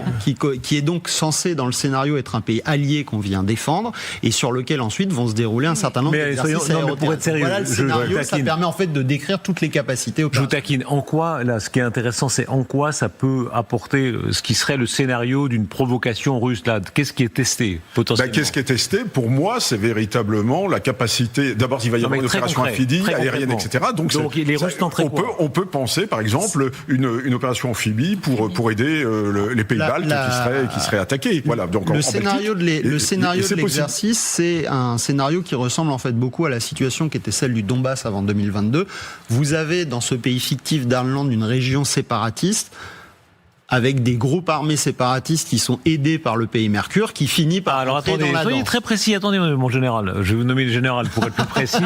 Général fictif alors. Vous êtes aussi fictif. Tout est fictif. Eh bien, mon cher général fictif. Donc là, si j'ai bien compris, il y a une espèce. C'est le Pays Basque là. Qu'est-ce qui est pris par le à peu près? Oui, alors apparemment l'Aquitaine semble être occupée et vous avez des régions qui sont hachurées en rouge, qui correspondent à l'Alsace-Moselle et qui semblent être. Ça rappelle quelques souvenirs aussi. Oui. Ça nous rappelle quelques souvenirs douloureux. Donc en fait, l'idée, c'est de créer un scénario géopolitique suffisamment proche du monde réel pour que ensuite les scénarios, les hypothèses d'engagement opérationnel des forces soient le plus proche de la réalité possible et qu'on puisse tester des capacités qui pourraient effectivement être utilisées demain dans les pays baltes ou en Roumanie s'il y avait un coup de force. Tout ça énerve les Russes. Il faut lire ce que dit Lavrov, le ministre des Affaires étrangères. Ils font Zapad tous les ans, les Russes. Ils nous enquiquinent de quoi? Ils nous font Zapad. C'est d'ailleurs à partir de Zapad, je crois qu'ils ont engagé en 2022. Là, ils étaient déjà à l'ouest. Ils faisaient des exercices et puis pouf, ils ont franchi la frontière. On a le droit de moi, les grandes manœuvres, moi j'en faisais quand j'étais jeune et puis on les retrouve aujourd'hui. Vous êtes toujours jeune, général. Si l'Europe choisit de concrétiser ses menaces de guerre contre nous et commence à attaquer la Russie, le président a déclaré qu'il ne s'agira pas d'une opération militaire spéciale de notre part et il continue, mais d'une riposte militaire d'envergure avec tous les moyens militaires disponibles. Est-ce qu'il y croit quand il dit, si on remet la première partie de la déclaration, quand il dit si l'Europe met à l'œuvre ces menaces? Il essaie de nous faire croire qu'en fait, ce que la Russie livre à l'Ukraine, c'est pas une guerre, c'est un petit jeu. C'est un petit jeu comme ça, un petit peu violent, mais un petit jeu. Mais que si vraiment la Russie avait décidé de se mettre en guerre contre l'Ukraine, bien sûr qu'elle aurait gagné en 15 jours. Exactement. Voilà, c'est ce qu'il essaie de nous faire croire. Exactement. En fait, on n'est pas dupes. Cette opération militaire spéciale, c'était un peu pour imiter les Américains ou les Français en Libye ou les Américains en Irak, etc. Utiliser le même langage, si vous voulez. C'est une vraie guerre que les Russes n'arrivent pas à gagner. C'est comme, il faut le dire, comme les choses telles qu'elles sont. Ils ont même les Ukrainiens qui sont capables de leur balancer des missiles sur leur camp d'entraînement d'Oreshnik, là, en pleine Russie. Et donc, voilà. Mais c'est de la propagande russe. Et puis, Monsieur Lavrov, qui est diplomate, un diplomate chevronné, sait très bien que aucun pays d'Europe et que l'Union européenne n'a jamais eu l'intention, et ne l'a pas et ne l'aura pas, d'attaquer la Russie. Arrêtons-nous s'il vous plaît au fait que les Américains participent. Nous vivons un moment très important. Quand on prend la carte des bases européennes, on comprend que dans tous les événements qu'on a décrits là depuis quelques minutes, en réalité les bases européennes jouent le plus grand rôle, les bases américaines en Europe, pour faire transiter le matériel américain et dans l'exercice qu'on a là sous les yeux. Mais regardez cette carte qui est tellement fascinante où on voit que les bases américaines vraiment crible en réalité l'Europe de l'Ouest, l'ancienne Europe sous la botte des Russes, elle est partout. C'est l'héritage d'abord de la guerre froide, de l'occupation, donc ils sont restés là, mais ensuite ils n'étaient plus en occupation, parce qu'on dit on est vassalisés, ils sont occupés, etc. Non. Natacha Polony sur ce plateau disait, lâchez ce mot qui fait un peu mal à entendre, mais qui disait un pays souverain qui a des bases sur son sol, il est un peu occupé. Mais écoutez, il n'est pas du tout occupé parce que il y a des accords, parce qu'il en est volontaire, et l'Allemagne que je connais vraiment très très bien, parce que j'y ai vécu 15 ans, c'est quand même une vassalisation heureuse. Moi j'en suis désolé. Mais il faut arrêter. Quand le général de Gaulle a écrit en 1966 une lettre au président américain Johnson pour lui dire j'aimerais que vous retiriez vos troupes de l'OTAN et même votre centre de l'OTAN, votre centre de commandement qui était à Paris de France, parce que je ne veux plus appartenir à l'organisation militaire intégrée. Et on a là le résultat. Qu'est-ce qu'a répondu le président Johnson à ses conseillers, parce qu'on l'a su plus tard? Il a dit, quand on vous demande de partir de quelque part, qu'est-ce que vous faites? Vous prenez votre chapeau, votre manteau, et vous partez. Et parce qu'il ne pouvait pas faire autrement. Ah oui. Oui, voilà, mais c'est mais là... voilà. Donc de dire que la France ou même que le Benelux était, ou même l'Italie était occupée par l'Amérique est tout à fait excessif. En fait, les Allemands, par exemple, à un moment, avec Adenauer, ils ont vraiment envisagé de construire une autonomie stratégique avec les Français. Hein. Mais leurs députés ont pris peur, et les députés allemands, pour se rapprocher encore des États-Unis, ont complètement désamorcé, désarticulé, enlevé toute sa force au traité de l'Élysée-Franco. Mais restons aujourd'hui. Moi, je rappelle quand même. Non, mais j'aimerais simplement vous entendre. Est-ce qu'on est en train... On ne peut pas dire que l'Allemagne, ensuite, en 63... Non, mais moi, je rappelle que la Pologne s'est battue pour avoir des bases sur son territoire. La Pologne s'est battue, pour avoir des bases sur son territoire. Sûr, voilà. Donc, quand on nous dit que on est occupé, c'est volontaire. Les pays, notamment de l'Est, considèrent que c'est une assurance vie, une véritable assurance vie d'avoir les troupes américaines sur son territoire, et que c'est bien davantage fructueux que d'avoir que la menace russe. Est-ce que les événements, l'OTAN a été demandé par les pays européens à l'Amérique et pas l'inverse. Hein. Oui. C'est pas un pacte de Varsovie. Le pacte de Varsovie a été imposé à la Russie, à ses satellites. En revanche, l'OTAN, ce sont les pays européens qui ont demandé à l'Amérique de faire dans l'autre sens, exactement. Est-ce que les événements nous rapprochent quand on voit la rotation des avions, les C5, les C-17, ils passent par là, ils passent par la base de Ramstein. Je ne sais pas si on peut voir des images de cette base de Ramstein qui est vraiment le centre névralgique de toutes ces bases en Europe. 7500 hommes. Voilà. Et puis le bassin Ramstein avec Kaiserslautern. Moi, j'étais en garnison dans ce coin-là quand j'étais jeune. C'est plus de 50 000 hommes. Plus les familles. Alors vous imaginez le bassin économique que ça représente, le poumon économique invraisemblable que ça représente pour le sud de l'Allemagne. C'est la plus grosse base d'Europe et ils en ont besoin. Mais là ils l'utilisent à leur profit. C'est pas comme une base de l'OTAN. Est-ce qu'on comprend qu'en réalité les Américains pas des bases de l'OTAN veulent rester? Est-ce qu'on comprend que les Américains veulent rester? C'est-à-dire que contrairement au lieu commun qui dit sûrement qu'ils veulent partir, ils sont pas fous les Américains. Ils ont besoin de ces bases. Les Américains n'ont absolument pas l'intention de partir de l'Europe. Ce qui change, c'est la façon dont ils gèrent leurs relations avec les Européens. C'est-à-dire que les Européens se sont endormis dans une vassalité heureuse ou une servitude volontaire, on peut l'appeler ça comme on veut. Aujourd'hui, les États-Unis ont décidé que ça avait des contreparties. Et donc, ils demandent aux Européens de passer à la caisse pour payer cette servitude plus cher qu'ils n'avaient l'habitude de la payer lors des dernières décennies. Mais ils n'ont absolument pas l'intention de partir. La réorganisation récente, la redistribution des commandements au sein de l'OTAN montre que les États-Unis, en fait, confortent leur position dans l'organisation et puis continuent de préconiser les standards de liaison de données, les standards de matériel, les standards d'équipement dans tout un tas de domaines qui s'imposent aux Européens. On parlait des Allemands tout à l'heure, on parle des bases américaines. Est-ce qu'ils sont soulagés les Allemands ce soir? Les Allemands, ils sont tellement heureux d'être occupés ou vassalisés, utilisez le mot que vous voudrez, mais en réalité ils achètent du F-35. Protégés. Très bien. Le mot c'est qu'ils sont protégés. Voilà. Ils ont combien de bombes américaines sur leur sol? Des dizaines? Oui, des bombes nucléaires. Je sais pas combien. Regardez, ça c'est la carte de l'Allemagne. Regardez le nombre de bases américaines. En réalité, c'est des petites bases, hein, parce que oui. Non, il y a pas que des gros trucs. Il y a pas que des gros trucs. C'est véritablement autour de Ramstein qu'il y a les plus grosses, et puis encore Baumholder, etc. Moi que j'ai bien connu, j'étais en garnison à côté. Mais et puis après il y a des bases moins importantes. Mais ils ne sont pas partis. Voilà. Et imaginez que la 6e flotte à Naples, ce que ça représente aussi en milliers de. Je peux vous poser une question. Vous imaginez les États-Unis d'Amérique qui auraient des bases étrangères sur leur sol? Qui ont des bases? Vous imaginez un jour un pays souverain, un vrai pays souverain, la France, les États-Unis d'Amérique, qui auraient des bases étrangères sur leur sol? Il y a, par exemple, moi, quand j'étais à la France Academy, j'ai visité une base allemande, parce que ils ont une base allemande au Nouveau-Mexique pour entraîner leurs pilotes. Et il y avait un Bierstube en plein milieu du désert, du Nouveau-Mexique. Il y a une base. C'est pour ça parce que les Américains se voient quand même encore un rôle mondial. Et c'est d'ailleurs pour ça. On le voit là. Et c'est pour ça que Trump veut faire passer, ou a annoncé qu'il ferait passer le budget militaire de 800 milliards de dollars à 1500 milliards de dollars par an. Pourquoi ? Eh bien, pour maintenir toutes ces bases et aussi pour maintenir toutes les bases et les agrandir, celles qu'ils avaient dans l'Indo-Pacifique. Vous vous souvenez que au début des années 2000, les Américains avaient commencé à fermer des bases, notamment aux Philippines, Subic Bay, etc.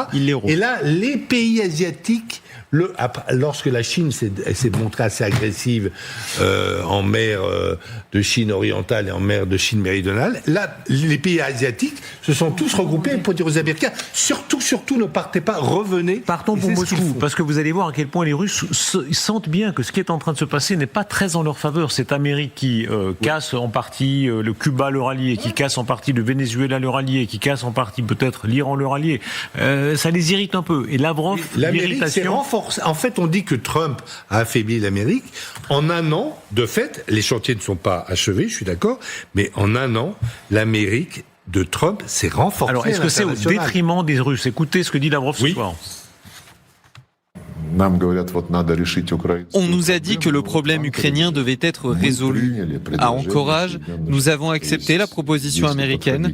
Nous avons abordé la question de manière adulte. Cela signifie qu'ils ont proposé une solution que nous avons acceptée. Donc le problème devrait être résolu. Aujourd'hui, les États-Unis ne sont plus disposés à accepter ces mêmes conditions. Nous ne voyons pas d'avenir prometteur dans ce domaine et dans le domaine économique non plus. Les Américains veulent prendre le contrôle de toutes les voies d'approvisionnement en ressources énergétiques des principaux pays et de tous les continents.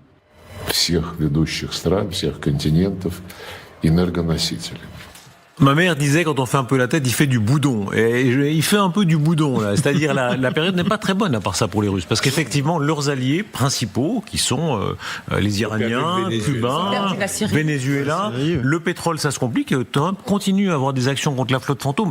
Tout ça montre que la volonté de conquête de Trump des dessert eux aussi. Oui, et puis le Orion 26 montre également que la mort cérébrale de l'OTAN n'est pas tout à fait là. Vous voyez, donc on nous annonce que Trump qui s'en va, etc. Ils disent l'OTAN est en train d'être pété. Et puis on fait un exercice avec 24 nations qui va durer 3 mois. Et donc ça contredit absolument cette affaire-là. D'ailleurs, c'est quelque chose d'assez surprenant. Moi, je voyais pas les Américains participer à cette affaire-là. Et le fait qu'ils soient là montre quand même que il y a pas un désintérêt total pour les affaires occidentales. Ils comprennent très très bien qu'on reste important comme alliés dans cette région du monde et qu'ils ont besoin de nous, notamment pour leur base, ne serait-ce que comme zone de transit. Oui, ils sont de plus en plus isolés et on comprend aussi pourquoi ils n'ont pas apporté une aide particulière à Téhéran. Souvenez-vous, on était sur ce plateau la semaine dernière et on voyait qu'il y avait des avions de la diplomatie iranienne qui se rendaient à Moscou, sans doute pour essayer de demander de l'aide qu'ils n'ont pas eue, puisque la Russie, manifestement, ne s'est pas mobilisée pour apporter de l'aide aux Iraniens. Et on comprend bien pourquoi ils ne l'ont pas fait, parce qu'ils sont de plus en plus isolés et que l'urgence pour eux, c'est d'abord la question ukrainienne. Et voyez bien les images qui rajoutent sans doute à la mauvaise humeur à Moscou, c'est ce pétrolier fantôme, la flotte fantôme. C'est un de plus, l'Aquila, qui a été pris d'assaut par les Américains. Je crois que c'est le 8e. Évidemment, alors il y en a des centaines et des centaines, mais enfin, là, c'est une politique visiblement de Trump de piquer un peu les Russes sur un point qui est très sensible. Oui, alors en s'appuyant sur un argument, c'est-à-dire qu'à chaque fois, il dit que c'est du pétrole vénézuélien. Il ne dit pas je m'en prends à la flotte russe, mais j'intercepte les contrebandes de pétrole vénézuélien. Donc ça permet quand même de garder un canal ouvert avec les Russes. Sur Lavrov, il y aurait quand même une question, c'est de savoir à quel point aujourd'hui le ministère des Affaires étrangères russe est pleinement dans la boucle des négociations qui ont lieu entre les États-Unis et les Russes et les Ukrainiens au Moyen-Orient, où on voit que, semble-t-il, c'est plus la présidence et les services spéciaux qui ont la main, et Lavrov semble un petit peu marginalisé dans le jeu. Donc ça peut être aussi un moyen de revenir en faisant des déclarations en disant attention, négociez pas avec les Américains. D'autant plus que Lavrov était opposé à l'invasion de l'Ukraine et qu'on n'a absolument pas tenu compte de son avis. On n'a peut-être même pas averti à l'avance de l'opération du 24 février 2025. Trump, qui peut-être engrange certains succès à l'étranger, à l'intérieur, il est contesté par une moitié des Américains. Le Super Bowl a été l'occasion de ça. Écoutez, Bad Bunny, qu'est-ce qui connaissait Bad Bunny ici avant d'arriver? Vous connaissiez Valérie fait le genou Billon, mais vous connaissiez pas, vous? Non, pas du tout. Non. Voilà. J'ai jamais compris les règles du baseball, d'ailleurs. Voilà. Écoutez Bad Bunny, qui est un des fers de lance aujourd'hui, c'est un des artistes les plus visionnés et qui est un des fers de lance anti-Trump. God bless America.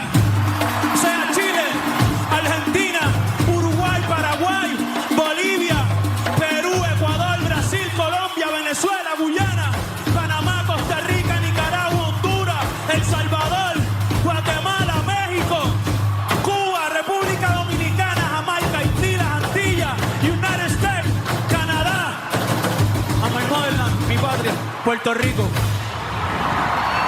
Seguimos aquí. Voilà, on n'imagine pas le succès évidemment du Super Bowl, là, toujours, et le fait que ça ait lieu au Super Bowl, que ce soit ce personnage-là d'origine latino-américaine, ça compte pas mal dans la. Oui, ça compte pas. D'ailleurs, Trump a réagi en manifestant son agacement. Alors que pourtant, d'une certaine manière, quand on voit tous ces drapeaux et le drapeau américain, c'est un petit peu la politique de Trump de contrôler tout le continent sud-américain, d'une certaine manière. Il aurait pu complètement retourner, au lieu de s'énerver, il aurait pu retourner en disant, voilà, finalement, il a tout compris, c'est exactement ça que je veux faire. Regardez-le. Et il y a 135 millions de personnes, d'Américains, qui ont vu la performance de Bad Bunny. Réaction de Trump, effectivement, le spectacle de la mi-temps du Super Bowl est absolument lamentable. L'un des pires de tous les temps, ou l'une des pires de tous les temps, c'est absurde, une insulte à la grandeur de l'Amérique. Exactement. Blague à part, alors, en fait, c'est surtout la question migratoire qu'il y a de l'immigration illégale et ce qui s'est passé ces dernières semaines à Minneapolis en particulier, qui fait écho. Maintenant, l'espagnol est déjà la deuxième langue des États-Unis et démographiquement, ça pourrait un jour devenir la première. Donc, il y a une vraie guerre culturelle, me semble-t-il, aux États-Unis sur quel est le futur de l'identité américaine. Et là, on a deux visions qui s'opposent très clairement. Par spectacle interposé. Regardez Renaud Girard qui regarde couramment tout ça. Est-ce que ça marche, c'est-à-dire pour ou anti-Trump? On va regarder les deux versions parce qu'il y a les artistes anti-Trump comme lui et il y a des artistes pro-Trump comme Nicki Minaj. On va voir, la séquence est extraordinaire. C'est Nicki Minaj d'abord qui soutient Trump, qui l'a exprimé dans un... On va l'écouter d'ailleurs. Je dirais que je suis probablement la première fan du président. Et cela ne changera pas. La haine ou ce que les gens disent, cela ne me touche pas du tout. En fait, cela m'incite à le soutenir encore plus. Voilà, il y a cette image-là et l'autre vraiment elle paie, c'est la danse avec Scott Bessent, c'est-à-dire Scott Bessent qui est pas l'homme a priori le plus drôle du monde. Il est surtout très dur contre les Européens. C'est un des plus anti-européens de l'équipe. Et écoutez, on peut monter le son même pour bien comprendre le style Nicki Minaj et voilà, le secrétaire au Trésor qui a l'air de... Alors, il faut plaire à son patron, évidemment, et ça lui plaît beaucoup. Et il a pas l'air particulièrement à l'aise, quand même. C'est pas un exercice qui... voilà. Il m'a l'air un peu coincé, si je peux me permettre. J'aimerais vous y voir, en général. Allez danser avec Nicki Minaj. Non, j'irai pas avec elle, moi, non. Pas. Ce qui est très intéressant, c'est que... Pas tout à fait. C'est déjà le début, en fait, de la campagne, ces vidéos de propagande, de la grande campagne, du grand test de novembre prochain des élections de midterm. Parce qu'évidemment, Trump ne peut pas se permettre de perdre la Chambre des représentants. Et toute la question est de savoir est-ce qu'il pourra ou non continuer sa politique étrangère ou est-ce qu'il veut engranger d'ici novembre le maximum de résultats pour préserver sa legacy, comme on dit en anglais, c'est-à-dire son héritage. Est-ce que... Oui, le temps presse. Le temps presse. Oui. Est-ce qu'il a réussi à faire, c'est-à-dire, grosso modo, à arrêter l'immigration illégale et à détruire le wokisme aux États-Unis? Est-ce que ça va rester? C'est-à-dire, est-ce que, même s'il y a malgré tous les aléas de la vie politique américaine, c'est-à-dire, est-ce que plus tard, dans 5 ans, dans 10 ans, même s'il y a des présidents démocrates, est-ce que ça va rester? Est-ce que ça va être quelque chose que Trump aura fait? Ou est-ce que le wokisme va revenir? On ne sait pas. Il a dit, en tout cas, il a fait une mesure. Moi, je prends le pari que l'Amérique ne reviendra pas là-dessus. Il a dit, il y a 2 sexes aux États-Unis d'Amérique. Sexe masculin, sexe féminin. Je pense que les Américains ne reviendront pas là-dessus, bien que à New York, quand vous vous inscrivez pour un spectacle de théâtre, vous pouvez cocher 28 cases différentes, masculin, féminin, et il y en a 26 autres dans la liste. C'est un ami qui est allé au théâtre à New York récemment, qui a pris ses places par Internet, qui me l'a raconté. Non, enfin, j'ai envie de dire en bon français, on s'en fout un peu. Ce que le monde retiendra de Trump, c'est le Capitole. Je pense, dans 100 ans, dans 50 ans, c'est ça qu'on retiendra de lui. C'est la prise du Capitole. Qu'est-ce qu'il a fait ? Le premier mandat, qu'est-ce qu'il a fait ? Qu'est-ce que vous retenez du premier mandat de Trump ? C'est pas tant le. Eux vous répondent les accords d'Abraham, par exemple. Les accords d'Abraham. Davos, où il est allé dire, c'est le premier à Davos, où il a dit ce qu'aucun président américain n'avait osé dire avant lui. Il a dit, messieurs les Chinois, maintenant, vous arrêtez de voler. C'est le premier. Et puis il a fait effectivement les accords d'Abraham qui sont une réussite diplomatique considérable. Qui ont volé en éclats Benoît Billon. Le Maroc.